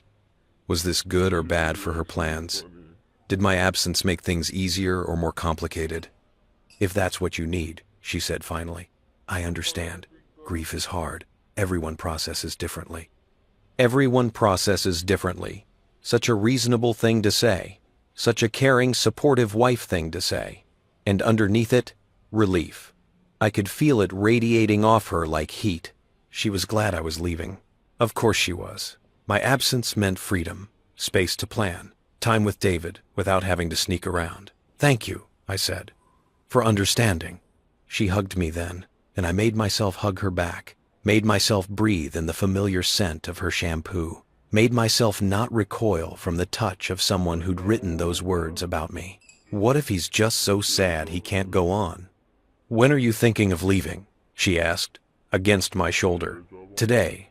This morning, probably. I've already got some things packed." She pulled back, and if she was surprised that I'd packed before telling her, she didn't show it. "Okay. Where are you going?" "I don't know yet. I'll figure it out. You'll call me? Let me know you're safe?" "Of course." Lies. Both of us, lying to each other with the ease of long practice. Me pretending I was just a grieving man who needed space. Her pretending she cared whether I came back. I finished my coffee, rinsed the cup, set it in the dishwasher like it was a normal morning. Like I was coming back later, like everything was fine. "I'm gonna grab a few more things," I said. "Then I'll head out." "Smith?" She caught my hand as I passed. "I love you. You know that, right?" I looked at her. Really looked at her. Tried to find some trace of genuine feeling in those green eyes. Some evidence that any of the last 6 years had been real. But all I saw was performance. All I heard was Marcus's voice in my head, warning me, protecting me, giving me the truth, even when it hurt.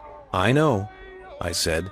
It was the first honest thing I'd said to her in 12 hours. Because I did know. I knew exactly how much she loved me, and what that love was worth, and what she was willing to do to collect on it. I threw my last few items into a duffel bag, toiletries, chargers, the photo of Marcus and me at his medical school graduation. Vanessa didn't follow me upstairs. I heard her moving around in the kitchen, the clink of dishes, the ordinary sounds of a Saturday morning. My phone buzzed. A text from David Reeves. "Hey man, tried calling yesterday. Want to go over your portfolio Monday? Some opportunities in the tech sector." I stared at it. The audacity. The sheer fucking audacity of this man to keep pretending, to keep playing the role of trusted advisor while he screwed my wife and helped her steal my money. I typed back, "Actually, I'm making some changes. I'll be in touch." 3 dots appeared immediately. Then, changes? What kind of changes? Everything okay? Panic. I could feel it through the phone. He knew something was off. He just didn't know how much. I didn't respond. Let him wonder. Let him worry. Let him call Vanessa in a panic and try to figure out if their carefully laid plans were unraveling. Because they were. Every minute that passed was another thread pulling loose, another piece of their con falling apart. They just didn't know it yet. I grabbed my bag and headed downstairs. Vanessa was at the kitchen table scrolling through her phone. She looked up when I entered. "All set?" "Yeah." An awkward pause. What do you say to your wife when you're walking out knowing you'll never come back? When she doesn't know you know, and you can't tell her because it's not safe? And the whole thing is just this elaborate performance where you both pretend everything is normal when nothing has been normal for years? "Drive safe," she said. "I will." "And Smith? Really, take all the time you need. I'll be here when you're ready." She wouldn't be. Not in the way she meant. Because by the time I was ready, the divorce papers would be filed, the assets would be frozen, and her perfect plan would be burning down around her. But she didn't know that yet. I kissed her forehead muscle memory, habit, the ghost of what we used to be or what I used to think we were, and walked out. My car was in the driveway, rain still coming down in sheets. I threw my bag in the back seat, climbed in, started the engine. Through the kitchen window, I could see Vanessa standing there, watching me. She raised her hand in a small wave. I waved back. Then, I drove away from my house, my marriage, my life, and I didn't look in the rearview mirror because I was afraid of what I might see. Not Vanessa, just the architecture of 6 wasted years collapsing behind me. The hotel was downtown, one of those corporate places that looked the same in every city. Beige walls, generic art, the smell of industrial cleaner and other people's lives passing through. I checked in as James Miller, paid cash for 3 nights, took the key card from a clerk who didn't care who I was or why I was there.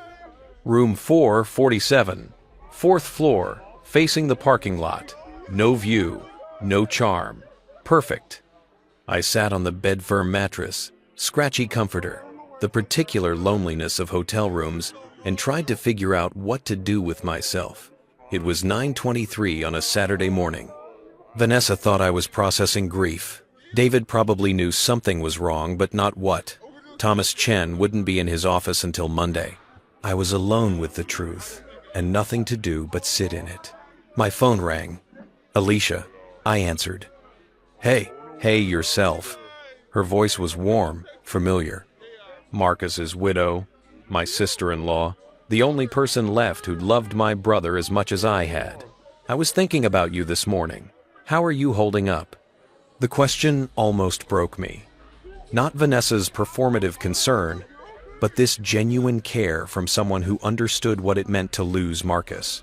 I stopped, started again. I'm not in a great place right now. Want to talk about it?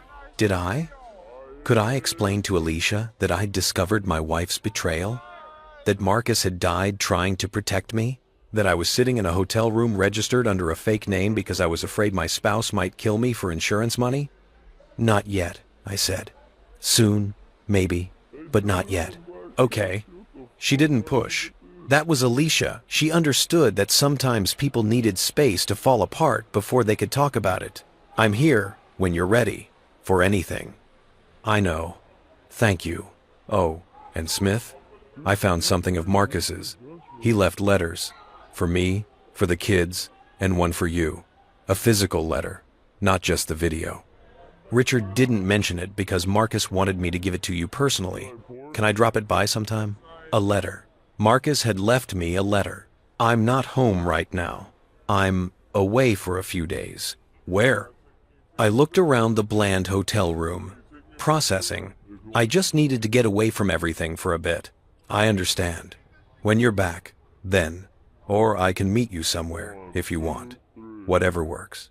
I'll call you. Soon. We hung up. I sat there, holding my phone, thinking about Marcus writing letters in his final days.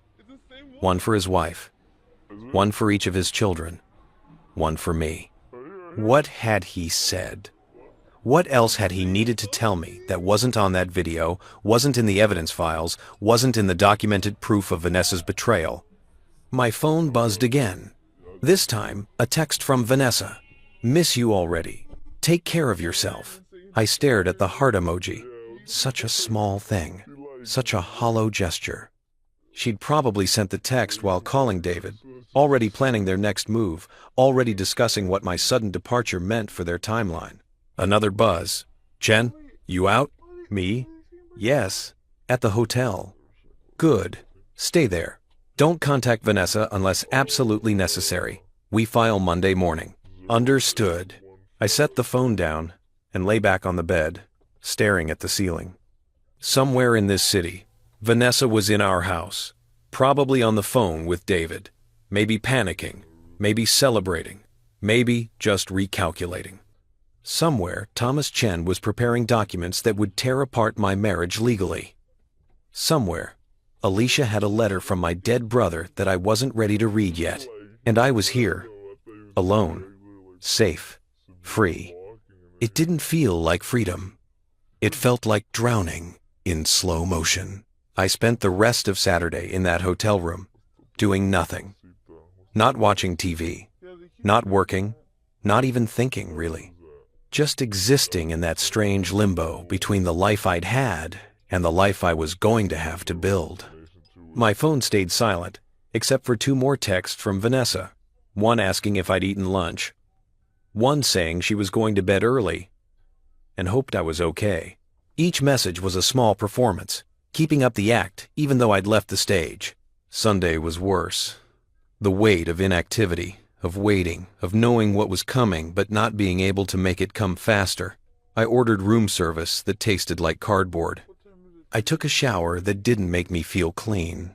I sat by the window and watched rain fall on the parking lot and tried not to think about Vanessa sleeping in our bed, David maybe beside her now that I was gone, the two of them celebrating their freedom. By Sunday evening, I was crawling out of my skin. I needed to do something, needed to move, to act, to stop being passive in my own life. I pulled out my laptop and opened the USB drive Marcus had left me. I'd watched the video, seen the highlighted evidence, but I hadn't read everything. Hours of documentation remained text messages, emails, investigator reports, photographs, spanning 2.5 years. I started reading, and I learned exactly how long I'd been a mark. The affair had started at a charity gala 3 years ago. I'd been there, drinking overpriced wine and making small talk with donors while Vanessa networked. I remembered her introducing me to David that night. "This is my husband, Smith.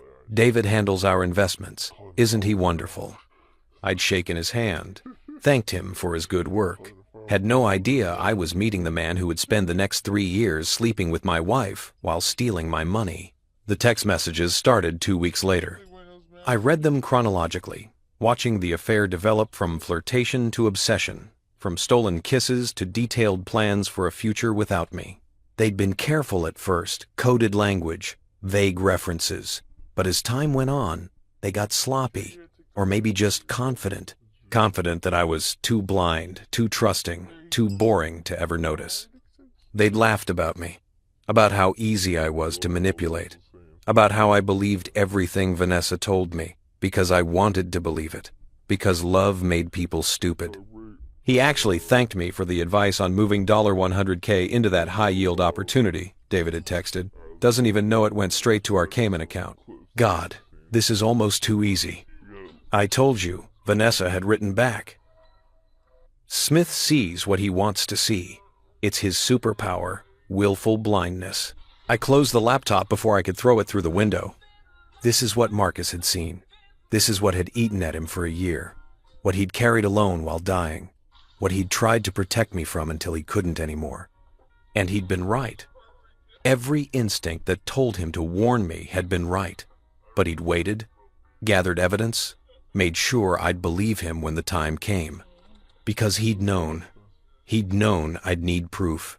Needed to see it in black and white, in their own words, before I could accept that the woman I'd married had never loved me at all. I sat there in that hotel room as night fell over the city, and I felt something shift inside me. The grief, the shock, the hurt, they were still there. But underneath them, growing stronger, was something colder, anger. Not the hot, explosive kind. The calculated kind. The kind that plans. The kind that waits. Marcus had given me evidence. Chen had given me strategy. Now I needed to give myself something else. Resolve. Tomorrow, we'd file for divorce. Tomorrow, the war would officially begin. Tomorrow, Vanessa would learn that her boring, blind, easy-to-manipulate husband had finally opened his eyes, and she was going to wish he hadn't. I slept better that night than I had in days. Not because I was at peace, I wasn't, but because I'd made a decision. I'd stopped being passive, stopped being the victim, stopped being the mark. Marcus had spent his dying days building me armor. The least I could do was wear it. At 6 a.m. Monday morning, my phone rang. "Thomas Chen, you ready?" he asked. I looked around the hotel room, rumpled sheets, empty coffee cups, the detritus of a weekend spent transforming from husband to adversary. "Yes," I said. "I'm ready." "Good. Meet me at the office at 8. We file at 9. By noon, Vanessa will be served with divorce papers. After that, everything changes." "I know. Smith, one more thing. Once we do this, there's no going back. You sure you want to do this? No doubts?" I thought about Marcus's video, about the emails and texts, about what if he's just so sad he can't go on, about 3 years of calculated betrayal wrapped in the performance of love. "No doubts," I said. "Then let's go to war." Thomas Chen's office looked different on a Monday morning. The weekend quiet had been replaced by the hum of activity, phones ringing, printers whirring, associates moving between offices with files tucked under their arms.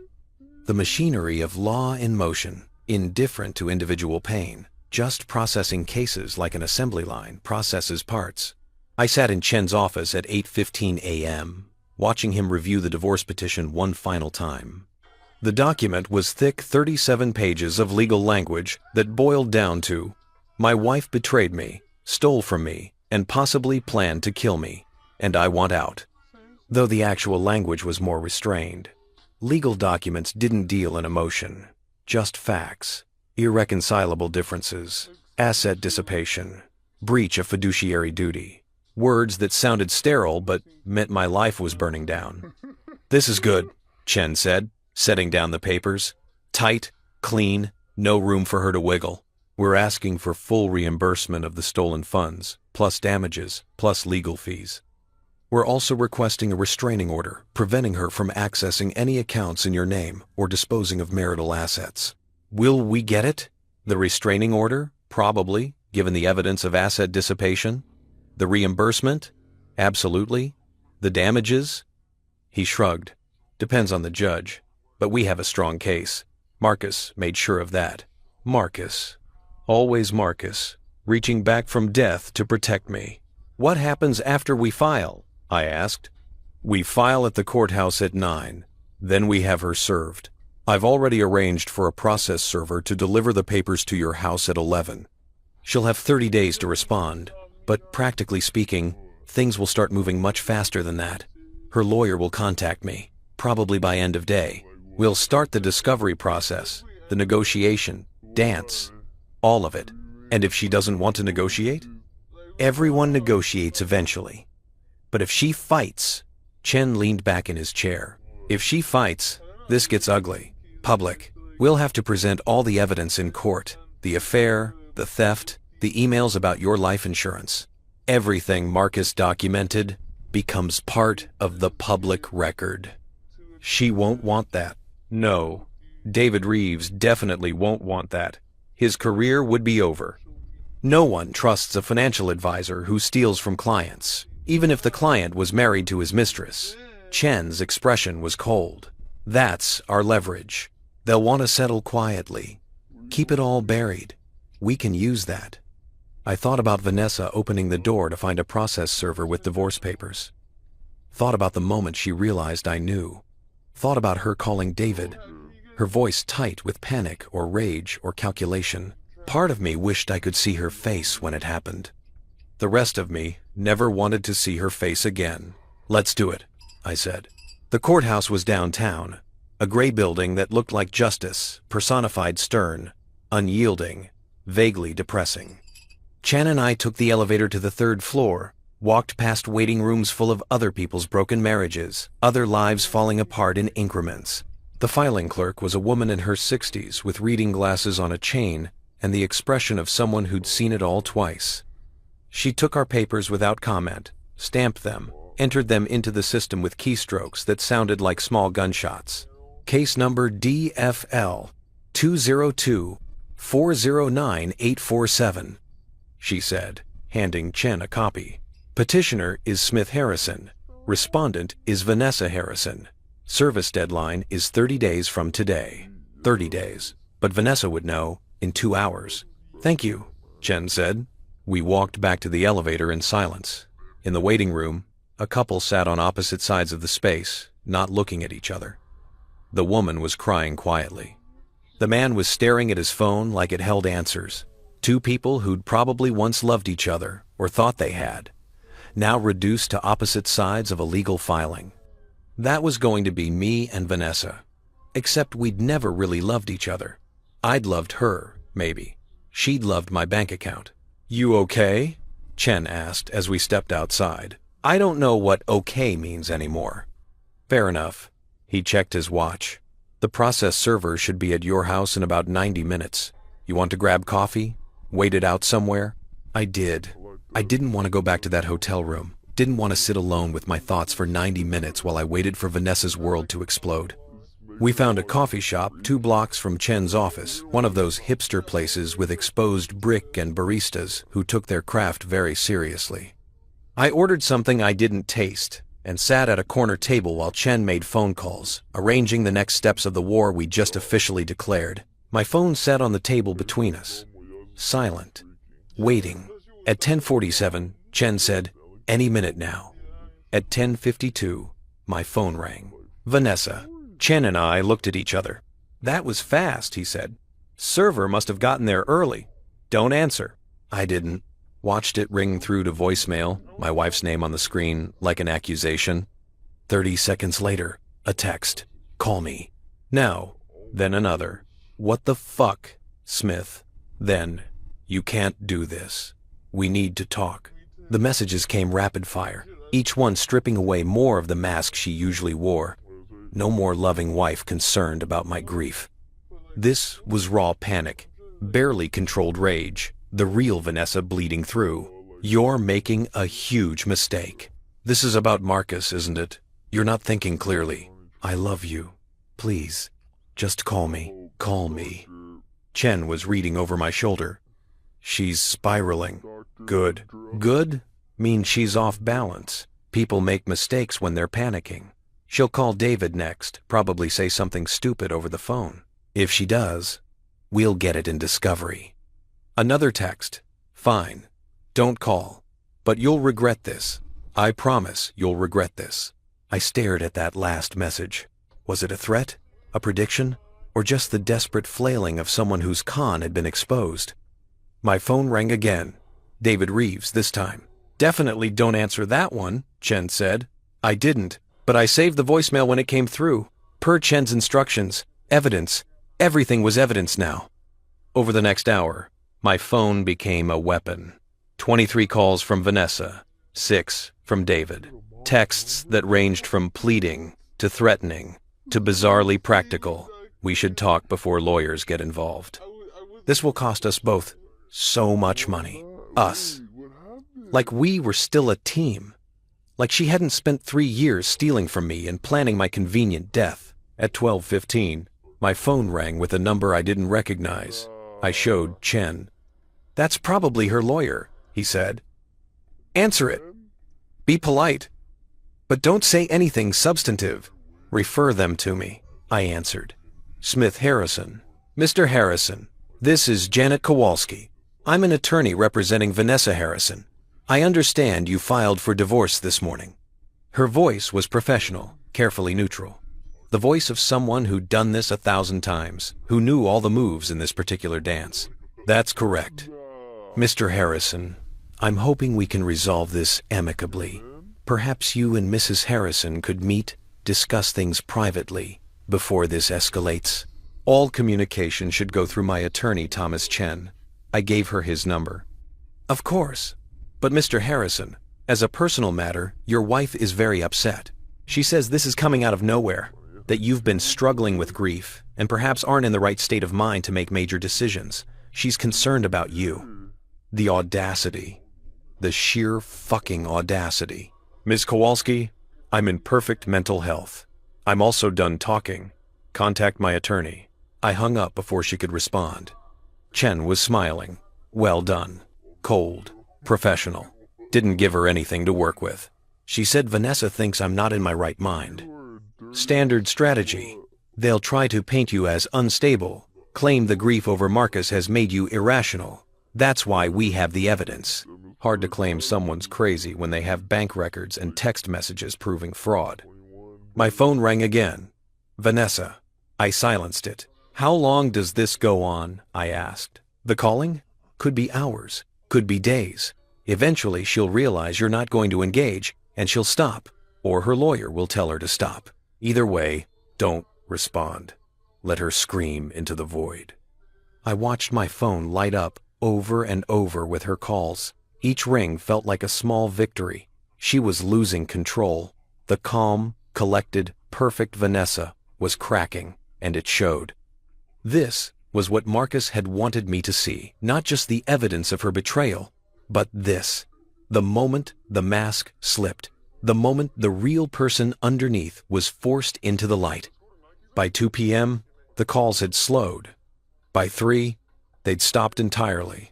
Chen's phone rang instead. Janet Kowalski, Vanessa's lawyer. I watched Chen's face as he listened, professional, unmoved. When he spoke, his voice was courteous ice. Miss Kowalski, my client has made his position clear. He wants a divorce. He wants full reimbursement of marital funds that were transferred without his knowledge or consent. He wants nothing from Mrs. Harrison except what's legally his. A pause while he listened. Yes, I'm aware that divorce is emotionally difficult. I'm also aware that your client engaged in systematic asset dissipation over a period of 2.5 years. We have documentation. We're prepared to present it in court, if necessary. Another pause. Chen's expression didn't change, but something in his eyes sharpened. I see. Well, if Mrs. Harrison wishes to negotiate a settlement, we're open to that discussion. But Mr. Harrison will not be meeting with her privately. All communication goes through counsel. If you want to discuss terms, send over a proposal and we'll review it. He hung up, looked at me. She wants to meet with you, face to face, says there are things you don't understand, that it's not what it looks like, that she can explain everything. What did you tell her? That you're not interested. That explanation time is over. He leaned forward. Smith, listen to me carefully. At some point, maybe today, maybe tomorrow, Vanessa is going to show up somewhere you are. The hotel, if she figures out where you're staying. My office, somewhere. And she's going to try to talk to you. She'll cry. She'll apologize. She'll tell you she loves you. She'll say whatever she thinks will work. I won't believe her. I know, but I need you to not engage at all. Don't argue with her. Don't defend yourself. Don't try to make her understand. Just walk away, because anything you say to her can and will be used against you in court. Even if I'm just defending myself, especially then, she'll record it, take it out of context, claim you were threatening or unstable. I've seen it 100 times. The cleanest break is no contact. None. You communicate through me, period. I nodded, but the thought of Vanessa showing up made my skin crawl. Not because I was afraid of her, though maybe I should be, given that email about life insurance, but because I didn't trust myself. Didn't trust that I wouldn't ask her why. Wouldn't demand to know how she could do this, how she could sleep beside me for 6 years while planning to rob me blind. And I knew that whatever answer she gave would just be another lie, another performance, another carefully calculated response designed to manipulate me into doing what she wanted. What do you think she'll do next? I asked. Hard to say. Depends how desperate she is, how much David is freaking out, whether her lawyer can control her. Best case, she accepts that it's over and we negotiate a settlement. Worst case what? Chen's expression was grim. Worst case, she accelerates whatever plan she had. If she was thinking about staging an accident before, finding out you're leaving might push her to act, especially if she thinks this is her last chance to collect that life insurance. The coffee in my stomach turned to acid. You think she'd actually try? I think desperate people do desperate things. I think you should be very, very careful until this is resolved. Don't go anywhere alone. Don't meet her under any circumstances. Don't drink anything she might have access to. Don't trust anything. I finished. I get it. But did I? Could I really internalize that my wife, the woman I'd woken up next to this morning, the woman whose coffee preferences I knew, whose quirks and habits were woven into my daily life, could I really accept that she might actually try to kill me? Marcus had thought so. He'd thought it enough to document everything, to warn me, to make sure I had the tools to protect myself. What if he's just so sad he can't go on? Yeah, I could accept it. I spent the rest of Monday afternoon in Chen's office, going over strategy and timeline and all the bureaucratic machinery of ending a marriage. It was strangely calming, the procedural nature of it. Forms to fill out, documents to review, discovery requests to prepare. The law didn't care about my feelings. It just cared about facts, and we had plenty of those. At 5 p.m., Chen's phone rang again. He answered, listened, then put it on speaker. Don't care what your client says, Janet Kowalski was saying, her professional veneer cracking slightly. My client is willing to return half the transferred funds if we can reach a settlement without going to court. She maintains that the transfers were for investment purposes that both parties benefited from. With all due respect, Chen interrupted, your client transferred $847,000 into offshore accounts in her maiden name without my client's knowledge. That's not investment strategy. That's theft. That's your interpretation. My client's interpretation is different. Then we'll let a judge interpret. I'm sure the court will be very interested in reviewing the text messages between Mrs. Harrison and David Reeves discussing the transfers, particularly the ones where they laugh about how easy it was to deceive Mr. Harrison. Silence on the other end. Then, you have texts? We have everything, Miss Kowalski. Texts, emails, bank records, photographs, investigator reports. Your client's affair is documented. Her theft is documented. Her discussions about my client's life insurance policy are documented. Life insurance? Kowalski's voice had changed. She hadn't known about that part. What are you talking about? Chen looked at me. I nodded. We have an email, Chen said carefully, in which your client discussed the financial benefits of my client's death. Specifically, she suggested that a grief-driven suicide would be more financially advantageous than divorce. Would you like me to send you a copy? The silence on the other end was absolute. When Kowalski spoke again, her voice was tight. Send it. I need to speak with my client. Take your time. We're in no rush. Chen hung up, looked at me. She didn't know. Vanessa didn't tell her own lawyer about the life insurance discussion. That's either very stupid or very calculated. What's the difference?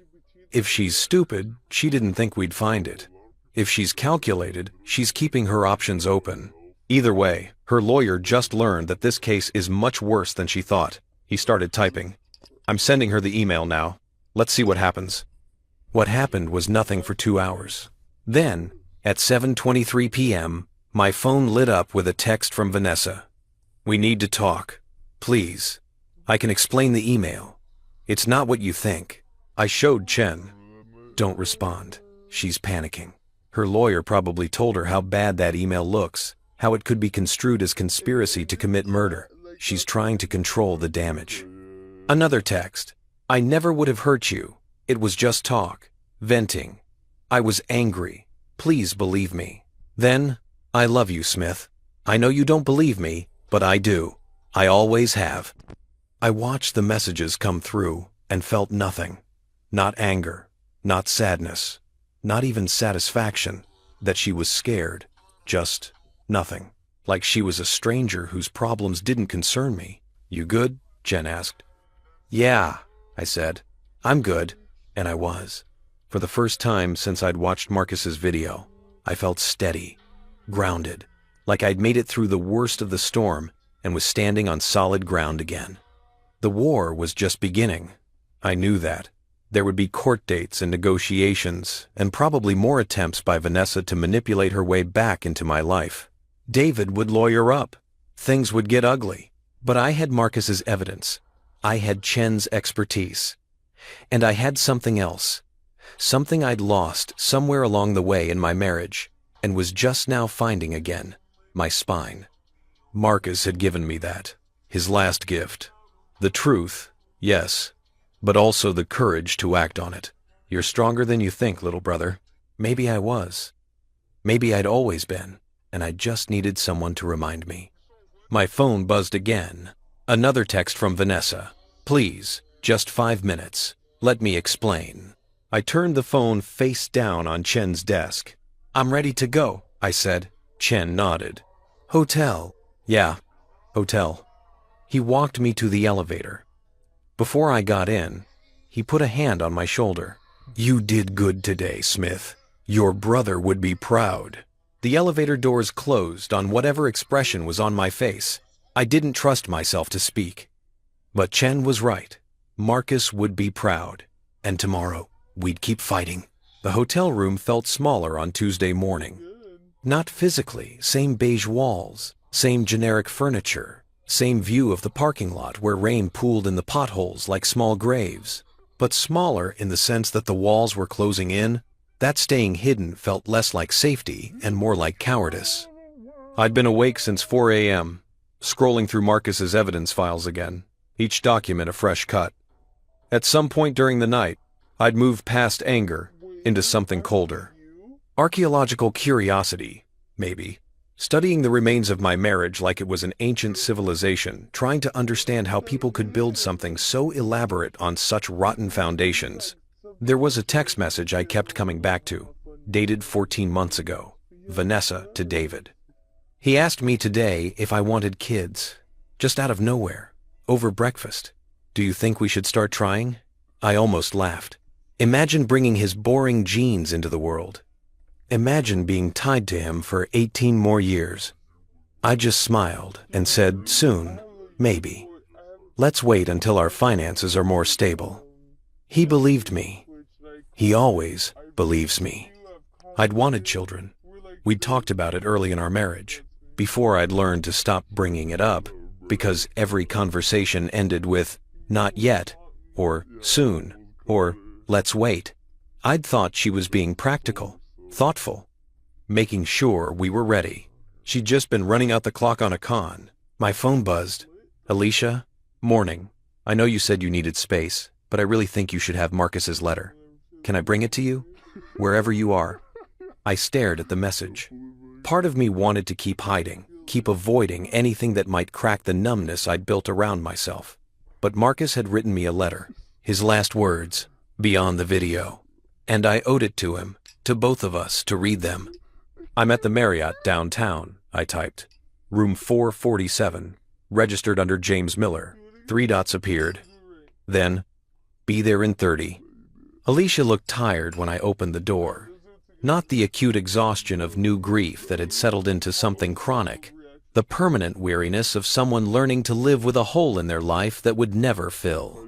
Hey, she said, pulling me into a hug before I could speak. She smelled like coffee and kids' shampoo, and something floral I couldn't place. Normal things. Living things. Hey, yourself. She pulled back, studied my face. You look like shit. Thanks. I mean it. When's the last time you slept? I sleep. That's not what I asked. She pushed past me into the room, taking in the unmade bed, the laptop open on the desk, the evidence of a man coming apart in increments. Smith. What's going on? And don't tell me nothing. You're in a hotel, registered under a fake name. I closed the door, leaned against it, tried to figure out how to explain. I left Vanessa, I said finally. Alicia's expression didn't change. Okay, that's it? Just okay? Did you want me to be surprised? She sat on the edge of the bed.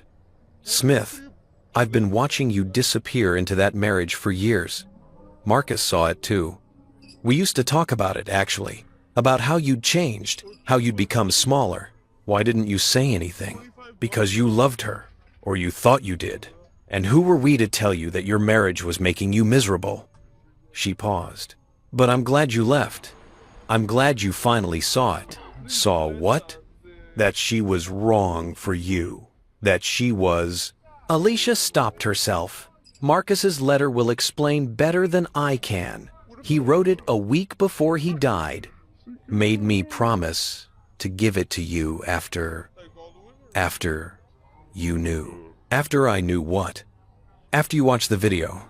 She pulled an envelope from her purse. Thick, cream-colored, my name, written on the front, in Marcus's shaky handwriting. He told me there was a video, that Richard would give it to you 2 months after he passed. He said once you'd seen it, you'd need this too. She held out the letter. I took it with hands that weren't quite steady. He loved you so much, Alicia said softly. Even at the end, when he could barely stay awake, he was worried about you, about what would happen when he was gone, and couldn't protect you anymore. I looked down at the envelope, felt the weight of it. Last words from a dead brother, reaching across the void one more time. Thank you, I said, for bringing this. Do you want me to stay while you read it? I did. I didn't want to be alone with whatever Marcus had written, whatever truth he'd been too weak to say out loud. Please. Please. She nodded and moved to the chair by the window, giving me space, but staying close. I sat on the bed and opened the envelope carefully, like it might disintegrate if I wasn't gentle enough. Inside were 3 pages, front and back, covered in Marcus's handwriting. The first page was steady. The last page was barely legible, written when his hands were failing, but his mind was still fighting. I started reading. Smith. If you're reading this, you've seen the video. You know about Vanessa. You know about David. You know about the money and the plans and the life insurance email that kept me awake for the last month of my life. I'm sorry. God, I'm so sorry. Not for telling you needed to know, but for not telling you sooner. For waiting until I was dying to be brave enough to show you the truth. I found out about the affair by accident. 13 months ago, I ran into David at a restaurant downtown. He was with a blonde woman, and they were sitting very close, and something about the way he looked at her made me stop, made me look closer. It was Vanessa. They didn't see me. I was across the room, behind a column. Just another tired surgeon grabbing takeout between shifts. I watched them for maybe 3 minutes. Watched him touch her face. Watched her lean in and kiss him. Nothing innocent about it. Nothing that could be explained away. I followed them. I know that sounds crazy, but I did. I followed them to a hotel 4 blocks away. Watched them check in. Watched them disappear into an elevator, his hand on her lower back, possessive. I sat in my car in that parking lot for 2 hours, Smith. Just sat there, trying to decide what to do. Do I call you? Do I take a photo? Do I confront her? I did nothing. I went home to Alicia and Sophie and Max, and I didn't say a word. Because I hoped maybe it was a one-time thing. Maybe it was a mistake. Maybe I'd misunderstood. But I couldn't let it go. So I hired an investigator, and that's when I learned it wasn't a mistake. It was a lifestyle. 2.5 years of hotels and lies and your money being moved while you were at work, trusting them both. The investigator found the offshore accounts, found the text messages, found everything. And I still didn't tell you. I told myself I needed to be sure, that I needed ironclad proof before I could blow up your life. But the truth is, I was scared. Scared of what it would do to you. Scared of being wrong. Scared of being the messenger who destroyed your marriage for nothing. Then I got sick. The diagnosis was bad from the start, you know that. Stage 4. Inoperable. Maybe 6 months, probably less. And suddenly I didn't have time to be scared anymore. I had to make sure you'd be okay after I was gone. That's when I found the life insurance email. Smith, I need you to understand something. When I read that email, when I saw Vanessa suggesting that your death would be more financially convenient than divorce, I felt something I'd never felt before. Absolute, murderous rage. Not the hot kind. The cold kind. The kind that plans. I wanted to kill her. I thought about it, actually. Thought about using my medical knowledge, my access to drugs, my understanding of how bodies fail. I could have made it look natural. Could have protected you in a way that didn't require you to know what she was. But I didn't. Because I'm not that person. And because you deserve to know the truth, even if it hurt. Especially because it hurt. So I documented everything instead. Made copies. Built a case. Set up this whole elaborate posthumous reveal because I was too much of a coward to tell you to your face while I still had breath in my body. By the time I had everything ready, I was in hospice. You were there every day, reading to me, just sitting with me, being my brother. And I wanted to tell you so badly. Wanted to grab your hand and say, leave her, she's poison, get out, before it's too late. But I was afraid you wouldn't believe me. Afraid the morphine had made me paranoid. Afraid you'd think I was confused. I needed you to see it all, clear-eyed, with proof you couldn't deny. I'm sorry it had to be this way. I'm sorry I made you wait. I'm sorry I died and left you alone to deal with this mess. But Smith, little brother, I need you to know something. This isn't your fault. You didn't miss the signs because you were stupid or weak. You missed them because you loved her. And love makes us vulnerable. Love makes us trust when we should question. That's not a flaw. That's what makes us human. Vanessa is good at what she does. She studied you, learned your weak spots. Became exactly who you needed her to be. That's not love, that's hunting. And you were prey. But you're not anymore. I've given you everything you need to protect yourself. Use it. Don't let guilt or nostalgia or some misguided sense of fairness make you soft. She wasn't fair to you. She doesn't deserve fairness back. Get out. Get safe. Get angry if you need to. But most importantly, get free. There's something else I need to tell you. And this is the hard part. The part I almost didn't write because I wasn't sure you'd believe me, even with proof. I think Vanessa has done this before. The investigator found records. Before she met you, she was married. Briefly, to a man named Robert Chen, a software engineer in Seattle.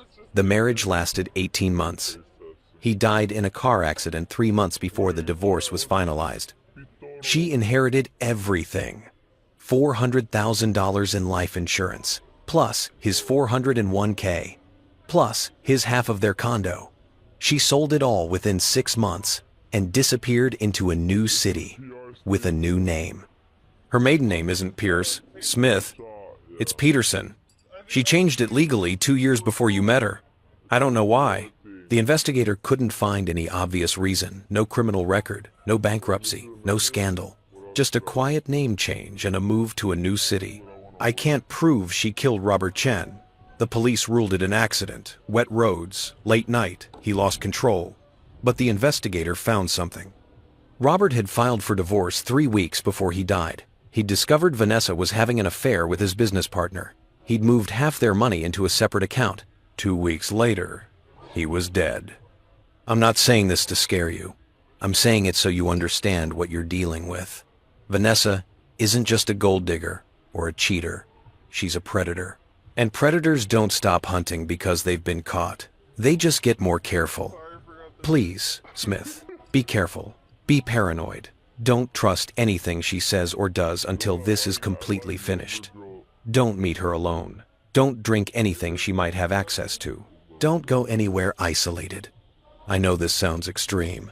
I know you're thinking I'm being dramatic, that Vanessa wouldn't actually hurt you. But Robert Chen probably thought that too.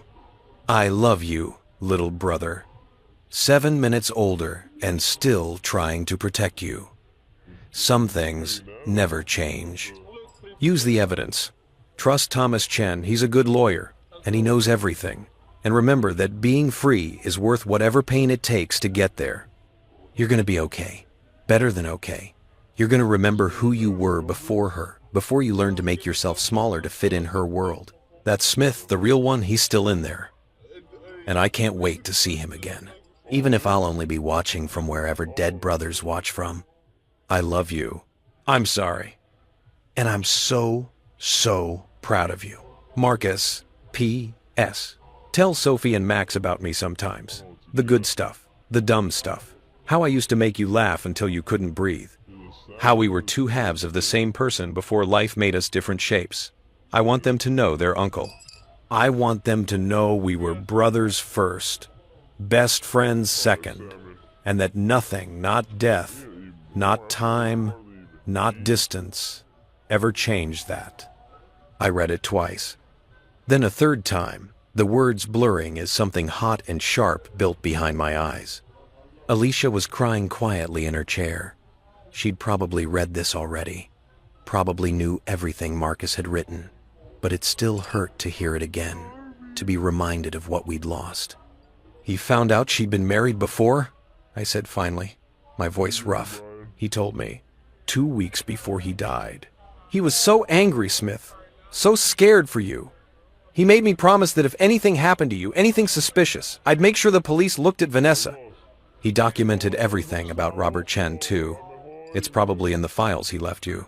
I pulled out my laptop, opened the USB drive, found a folder labeled Background Research. Inside were investigator reports, newspaper articles about Robert Chen's death, marriage and death certificates, financial records. Everything Marcus had written was true. Robert Chen, dead at 34 in a single-car accident on a wet road. Vanessa inheriting everything. A divorce filing 3 weeks prior. An affair with a business partner, different man, same pattern. Jesus Christ. I breathed. He couldn't prove she killed him, but the pattern. Alicia trailed off. Smith, you need to be really careful. If Marcus is right, if Vanessa has done this before, then I'm not just going through a divorce, I'm escaping a serial killer. The words sounded insane, but they also felt true. Felt like they explained everything. The cold calculation, the perfect performance, the complete absence of genuine feeling. Not just a cheater or a gold digger. Something else. Something that looked human but operated on different principles. My phone rang. Thomas Chen. Yeah? We have a problem, he said without preamble. Vanessa showed up at your house this morning. She's been there for 2 hours, refusing to leave. The neighbors called the police. They can't force her out since it's technically her residence too, but they asked her to leave and she won't. So she's making a scene, crying, telling anyone who'll listen that you abandoned her, that you're having a breakdown, that she's worried about you. It's a performance, Smith. She's building a narrative. What kind of narrative? The kind where you're the unstable one, where you're the one making irrational decisions because of grief. She's laying groundwork in case this goes to trial, getting witnesses to say she's the concerned wife, and you're the one falling apart. I thought about Marcus's letter. Predators don't stop hunting because they've been caught. They just get more careful. What do I do? Nothing. You do absolutely nothing. You stay away from that house, you don't engage with her, you let her perform for empty rooms. Eventually, she'll realize it's not working, and she'll leave. And if she doesn't, then we get a restraining order. But that's a last resort. For now, we just let her burn energy spinning her wheels. I hung up and looked at Alicia. She'd heard enough to understand. She's at your house? Refusing to leave. Making a scene. That's... Alicia paused. That's what someone does when they're losing control. When their plan is falling apart, and they're getting desperate. Marcus said, desperate people do desperate things. He did, and he wanted you to be careful. She stood, came over, put her hand on my shoulder. Smith, I need you to promise me something. Promise me you'll listen to Marcus. Promise me you won't do anything brave, or stupid, or noble. Promise me you'll stay safe until this is over. I looked at her, my sister-in-law, my brother's widow, the woman raising his children alone because cancer doesn't care about fairness. She'd lost Marcus. She couldn't lose me too. I promise. She hugged me then, fierce and tight. Good, because Sophie and Max need their uncle, and I need my brother-in-law. We're all that's left of Marcus now. We have to take care of each other. After she left, I sat with Marcus's letter for a long time, reading it over and over, memorizing the parts that mattered. You're going to remember who you were before her. Being free is worth whatever pain it takes to get there. I love you. I'm sorry. And I'm so proud of you. Outside, rain continued to fall. Inside, something in my chest that had been clenched tight for 6 years finally started to loosen. Marcus had given me armor. Now, he'd given me something else. Permission to be angry. Permission to fight back. Permission to remember that I'd been someone before Vanessa, and I could be someone after her. Someone stronger. Someone who didn't apologize for taking up space. Someone who survived. Wednesday morning, I made a decision that Thomas Chen wouldn't approve of. I was going back to the house. Not to see Vanessa. She'd finally left Tuesday night, after the police had been called a second time, after the neighbors had stopped pretending to be sympathetic and started being openly annoyed. But to get my things, my life, the pieces of myself I'd left behind when I'd walked out 3 days ago with nothing but a duffel bag and my brother's dying warning. Chen had said to stay away, to let him handle the asset retrieval through legal channels, to not give Vanessa any opportunity to manipulate or threaten or do whatever it was that desperate predators did when their prey escaped. But Marcus's letter had changed something in me, had reminded me that I'd been someone before her, someone who didn't hide in hotel rooms, someone who didn't let fear make his decisions.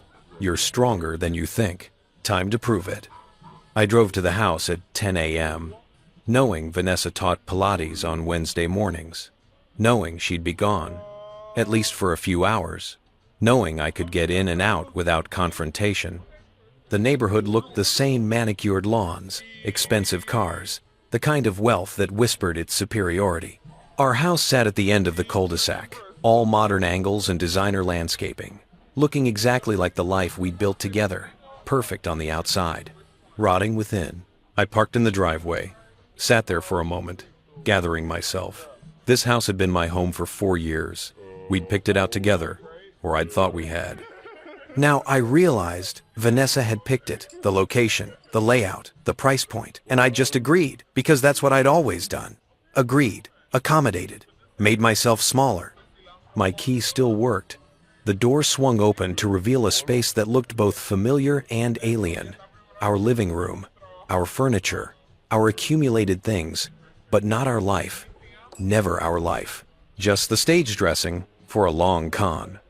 The house was quiet in that particular way. That meant truly empty. No Vanessa hiding upstairs, waiting to ambush me with tears or threats. Just silence and the ghost of a marriage that had never been real. I started in my office. Personal documents, first birth certificate, passport, tax returns, the deed to my parents' graves, things that couldn't be replaced. Then my grandfather's watch from the desk drawer, the one Marcus had wanted but had let me have because I was 7 minutes younger and he'd always been generous that way. Photos. That was harder. Photos of Marcus and me as kids. Of our parents, long dead. Of med school graduation and my college graduation, and all the moments before Vanessa when life had been simpler, if not easier. I left the wedding photos. Left anything with her in it.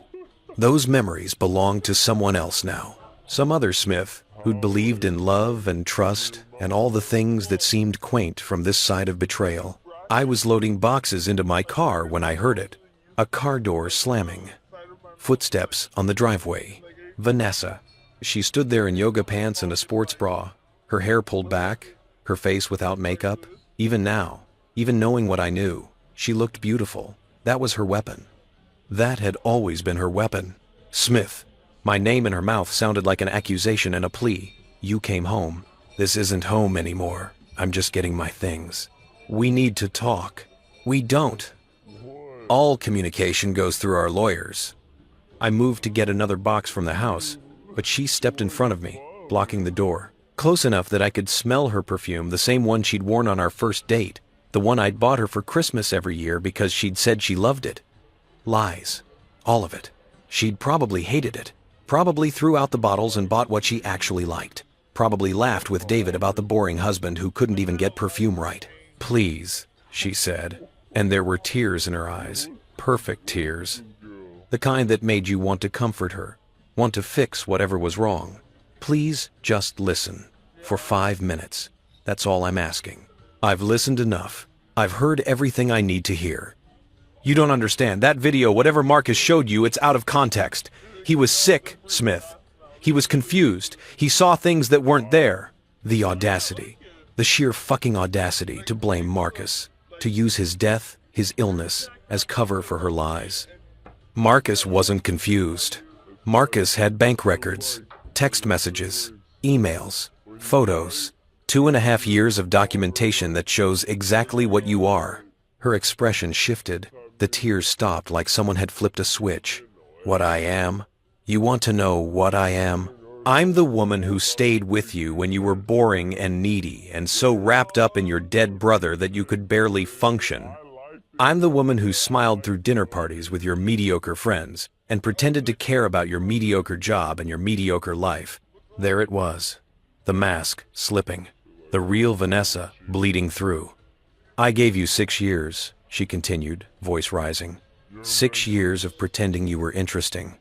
6 years of performing the perfect wife while you moped around being sad about Marcus and sad about your parents and sad about everything. Do you know how exhausting it is to be married to someone who's always grieving? Is that when you decided to steal from me? When I became too sad to monitor the bank accounts? I didn't steal. That was our money. Community property. I just moved it somewhere safe. An offshore account in your maiden name. Except Pierce isn't even your maiden name, is it, Vanessa? Or should I call you Peterson? She went very still. You don't know what you're talking about. I know about Robert Chen. I know about the car accident. I know about the life insurance payout 3 weeks after he filed for divorce. I took a step toward her, and she stepped back. Good. Let her be afraid for once. I know you've done this before, and I know you were planning to do it again. Robert was an accident. Was he? Because from where I'm standing, it looks like a pattern. Find a man with money, marry him, steal what you can, and when he gets suspicious, stage an accident, collect the insurance, move on to the next mark. Her face had gone pale, but her eyes were calculating, weighing options, deciding what lie to tell next. You can't prove any of that. Actually, I can. Marcus made sure of it. Every document, every communication, every financial transaction, it's all documented, all ready for court, all ready to show a judge exactly what you are. No one will believe you. You're having a breakdown, grief-stricken, paranoid. Your own wife will testify to that. So will David. David. I laughed, and it sounded harsh even to my own ears. Your financial advisor boyfriend who helped you steal from me? Yeah, I'm sure his testimony will be really compelling, right before he loses his license and probably goes to jail for fraud. You're bluffing. Am I? Want to test that theory? Want to go to court and see what happens when a judge reads the email where you suggested my death would be more convenient than divorce? She lunged then, not to hit me to grab my phone from my pocket, fast enough that I almost didn't react in time. Almost. I caught her wrist, held it firm but not hard enough to hurt. Don't give me the phone. No, give me the fucking phone. She was screaming now, all pretense gone, just raw fury and desperation. The woman I'd married had never screamed, had never raised her voice, had been all soft edges and gentle persuasion. This was someone else. Something else. You need to leave, I said quietly. You need to get in your car and drive away. And you need to understand that this is over. The con is done. You lost. She yanked her arm free, stumbled back. Her face was flushed, her chest heaving, her hair falling out of its ponytail. She looked unhinged, dangerous. I could ruin you, she said. I could tell everyone you're abusive, that you threatened me, that I'm afraid of you. One call to the police, and your life is over. Go ahead, call them. I'd love to explain why I'm afraid of my wife, why I had to leave my own house, why my brother spent his dying days documenting your crimes. I pulled out my phone. Actually, let me call them for you. I started dialing. Didn't make it past 9 to 1 before she snatched the phone from my hand and threw it. It hit the driveway, screen shattering with a sound like breaking ice. We both stared at it. That's destruction of property, I said calmly. That's a crime, Vanessa. You just committed a crime in front of me. Fuck you. No. Fuck you. Fuck you for the last 6 years. Fuck you for making me think I was boring when really I was just normal and you were a predator. Fuck you for Marcus dying while trying to save me from you. And fuck you for standing here trying to manipulate me when we both know I'm done being manipulated. She slapped me then, hard enough that my head snapped to the side, hard enough that I tasted blood. I straightened slowly, touching my lip where it had split, looked at the blood on my fingers, looked at her. Feel better? No. And suddenly she was crying again, real tears this time. Messy, ugly tears. No, I don't feel better. Nothing feels better. I had a plan. It was working. And then your brother had to go and die and ruin everything. Marcus died of cancer. He didn't ruin anything. He saved me. He turned you against me. No, he showed me who you really were. There's a difference. I bent down, picked up my shattered phone. The screen was destroyed, but it still worked. I'm leaving now. I'm taking my things, and I'm never coming back. You can have the house. You can have the furniture. You can have whatever's left. But you don't get me. You don't get my money. And you sure as fuck don't get to play victim. I started loading boxes again. She watched, crying silently, not moving to help or stop me. When I had everything in my car, I turned to face her one last time. Did you ever love me? Even a little? She looked at me for a long moment, and for the first time since I'd known her, I saw something like honesty in her face. "No," she said quietly. "I thought I might, at first. But no. You were always just a job." The truth should have hurt more than it did, should have broken something that wasn't already broken. But mostly, I just felt tired. "Thank you," I said, for finally being honest. I got in my car, started the engine, looked at her standing in the driveway of our house, her house now looking lost and furious and defeated all at once, and I drove away. I made it 3 blocks before I had to pull over. My hands were shaking, my lip was still bleeding, my phone was destroyed, and I was crying. Huge gasping sobs that felt like they were tearing me apart from the inside. Not for Vanessa, not for the marriage, but for everything. For Marcus, for the 6 years I'd lost, for the person I'd been who'd trusted and loved and believed in things that weren't real, for the fact that evil didn't look like a monster, it looked like a beautiful woman in yoga pants who could cry on command and smile while plotting your death. I don't know how long I sat there. Long enough that a concerned neighbor knocked on my window and asked if I was okay. I nodded, said I was fine, waited for her to leave before I started crying again. When I finally had myself under control, I drove to Chen's office. He took one look at my face, the split lip, the red eyes, the barely contained fury, and said, "What the hell happened?" I went to the house. She was there. We had a conversation. A conversation that involved her hitting you? She threw my phone. Then yeah, she hit me. Chen's expression went from concerned to calculating.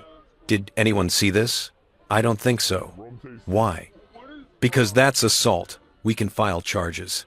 He was already pulling out forms, and it gives us grounds for an emergency restraining order. No judge will deny it if you're standing there with a split lip. I don't want to file charges. Why the hell not? Because I stopped, thought about it. Why didn't I want to? Because some outdated sense of chivalry? Because men don't press charges when women hit them? Because I still felt some misguided loyalty to the woman who'd tried to destroy me? Because it feels petty, I said finally. Like I'm escalating when I should be taking the high road. The high road? Chen's voice was incredulous. "Smith, she hit you. She destroyed your property. She's been stealing from you for years. She possibly killed her first husband. When exactly do you get off the high road and start fighting back?" Marcus's voice in my head. "Don't let guilt or nostalgia or some misguided sense of fairness make you soft. She wasn't fair to you. She doesn't deserve fairness back. File the charges," I said, "and the restraining order. Do whatever you need to do." Chen nodded grimly. "Good. Now, tell me everything that happened. Every word she said, every action she took. I need it all." So I told him. The confrontation, the admissions, the violence, the moment she'd finally been honest and admitted I'd never been anything but a mark. Chen made notes, his expression growing darker with each detail. "She's unraveling," he said when I finished. "The calm, collected Vanessa is gone. What's left is desperate and dangerous. You're lucky she only hit you. It could have been much worse." She wanted my phone, tried to grab it. I think she thought I had evidence on it. "Did you?" "Did you?" "Everything's backed up. The phone's just hardware." Marcus made sure everything important was stored in multiple places. "Smart man. Your brother." "Yeah, he was." Chen started typing. "Okay, here's what happens now. We file assault charges. We get the restraining order. She won't be allowed within 500 feet of you. We expedite the divorce. Use her violence as grounds for immediate separation of assets. And we prepare for her to do something stupid." "Stupid how?" "People who are backed into corners don't make good decisions. She's lost control of the narrative, lost access to you, lost her chance at the money. She's going to lash out. Might be at you, might be at David, might be at herself. We just need to be ready." I touched my split lip, winced. How do you get ready for someone who's already tried to destroy you? You survive, and you document everything, every contact, every threat, every attempt at manipulation. You build a case so tight that no judge, No jury, no one can look at it and think you're anything other than the victim here. I don't want to be a victim. You're not. You're a survivor. There's a difference.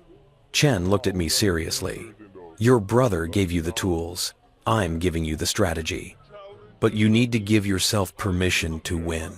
To come out of this on the other side stronger than you went in. Can you do that? I thought about Marcus's letter, about his dying wish, about the brother who'd loved me enough to spend his last days making sure I'd survive. Yes, I said. I can do that. Good. Then let's get to work. By Wednesday evening, the restraining order was filed. By Thursday morning, it was approved. By Thursday afternoon, Vanessa had been served.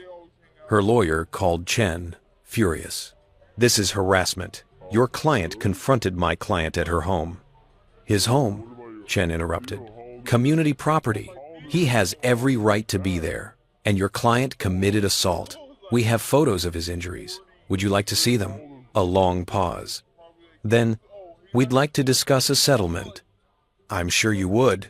Email me a proposal, and we'll consider it. That was it. The beginning of the end. Vanessa's lawyer knew they were beaten. Knew that going to trial would expose everything. The affair, the theft, the violence, possibly Robert Chen's convenient accident, knew that the only way out was negotiation. The war wasn't over. But we'd won the first real battle. I sat in Chen's office, my split lip starting to heal, my broken phone replaced, my belongings safe in a storage unit, and I felt something I hadn't felt in years. Hope, not for reconciliation, not for understanding, not for any of the things I'd wanted 3 days ago. Hope that I'd survive this. Hope that I'd be okay. Hope that Marcus had been right, that the real me was still in there somewhere, waiting to remember who he'd been before her. Thank you, I told Chen, for everything. Don't thank me yet. We've still got a long road ahead. I know, but I can see the end of it now. Marcus gave me the map. You're helping me walk the path. That's enough. Chen smiled slightly. Your brother would be proud of you. I hope so. I know so. He told me, the first time he came to see me. He said, my brother's going to come through this stronger. He just doesn't know it yet. He had faith in you, Smith. Even when you didn't have it in yourself. 7 minutes older and still protecting me. Still believing in me. Still loving me enough to save me from myself. I love you. I'm sorry. And I'm so proud of you. I'm proud of you too, Marcus, I said quietly. Wherever dead brothers watched from, I hoped he heard me. The settlement came faster than expected. 3 weeks after the restraining order, 2 weeks after Vanessa's lawyer saw the full evidence file, 1 week after David Reeves resigned from his firm amid an ethics investigation. We met in Chen's conference room, me on one side, Chen beside me. Across the table, Vanessa and her lawyer Janet Kowalski, who looked like she'd aged 5 years since taking this case. Vanessa wouldn't look at me. She'd lost weight, I noticed. Her perfect composure had cracked into something harder, brittle. The mask was gone. What remained was just a woman who'd gambled and lost. My client agrees to return all transferred funds, Kowalski said, sliding papers across the table. $847,000, plus interest. She'll sign over her claim to the house. She agrees to the divorce terms with no contest. Chen reviewed the documents, his expression neutral. And in exchange, we don't pursue criminal charges for the assault, and we agree to a confidentiality clause. Neither party discusses the circumstances of the divorce publicly. I looked at Vanessa. Finally, she met my eyes. There was nothing there. No remorse, no anger, just emptiness. Like someone had scooped out whatever made her human and left only the shell. She wants to protect David, I said. That's what this is about. Keep it quiet so his career survives. Kowalski didn't deny it. My client believes this settlement is fair to both parties. Fair. The word tasted bitter. 6 years of lies. A dead husband in her past. Plans to kill me for insurance money. And she thinks returning stolen money is fair? Smith, Chen said quietly, warning me. But I was done being warned. Done being careful. You almost killed me, I said to Vanessa. Not physically, though. That email suggests you considered it. But you killed who I was. Spent 6 years making me smaller, quieter, less. And for what? Money you're giving back anyway? She finally spoke. I'm sorry. Her voice was flat, rehearsed. The words meant nothing. No, you're not. You're sorry you got caught. There's a difference. Does it matter? She looked at me directly now. You won, Smith. You survived. You got everything you wanted. Can we just end this? I thought about Marcus, about his video, his letter, his dying wish that I'd be free. Yes, I said. We can end this. I signed the papers, watched her sign, watched 6 years of marriage dissolve into legal documents and financial transactions. 30 minutes later, it was over. Vanessa left without looking back. I watched her go and felt nothing. Not relief, not satisfaction. Just the quiet certainty that I'd survived something meant to destroy me. You okay? Chen asked. I thought about it. Really thought about it. I will be, I said. And for the first time in 6 years, I believed it. 6 months later, I stood at Marcus's grave. The headstone was simple. His name, his dates, the words, beloved husband, father, brother, friend. Nothing about him being a surgeon, saving lives, spending his last days saving mine. Just the essentials, just the truth. Hey, big brother, I said, setting down fresh flowers. Sophie had picked them wildflowers, bright and chaotic, the kind Marcus had loved. I brought the kids. They're with Alicia by the car. Didn't want to overwhelm you. The cemetery was quiet. Early morning, mist still clinging to the ground, the city waking up slowly around us.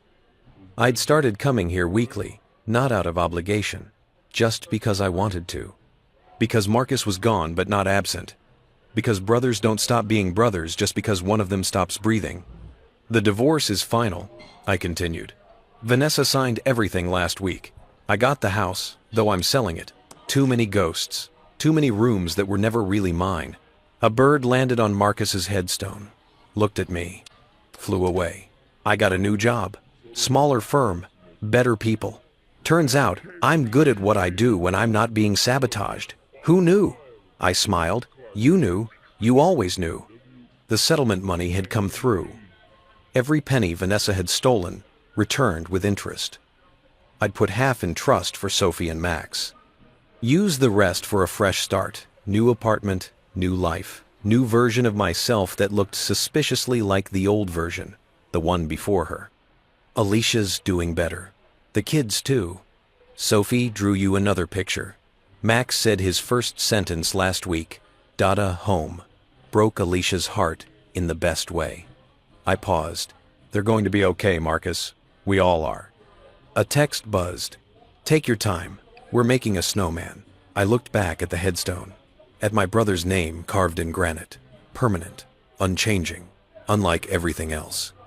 I'm dating someone, I said. Her name is Rachel. She's a teacher. Normal job, normal life. No hidden agendas. We met at a coffee shop. She asked if the seat next to me was taken, and I said no, and we just talked for 3 hours. About nothing important, about everything. The mist was lifting, the sun breaking through, the world continuing its rotation, indifferent to grief or joy or the small human dramas that felt so enormous from the inside. I'm happy, Marcus. For the first time in years, I'm actually happy. Not performing it, not pretending, just living. I touched the headstone, cold granite warming under my palm.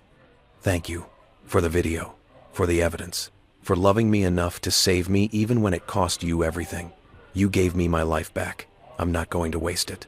I stood, brushed off my jeans, started walking toward the car where Alicia and the kids were building their snowman, their laughter carrying across the cemetery like proof that life continued, that joy survived, that love, real love, never died. 7 minutes older and still protecting me.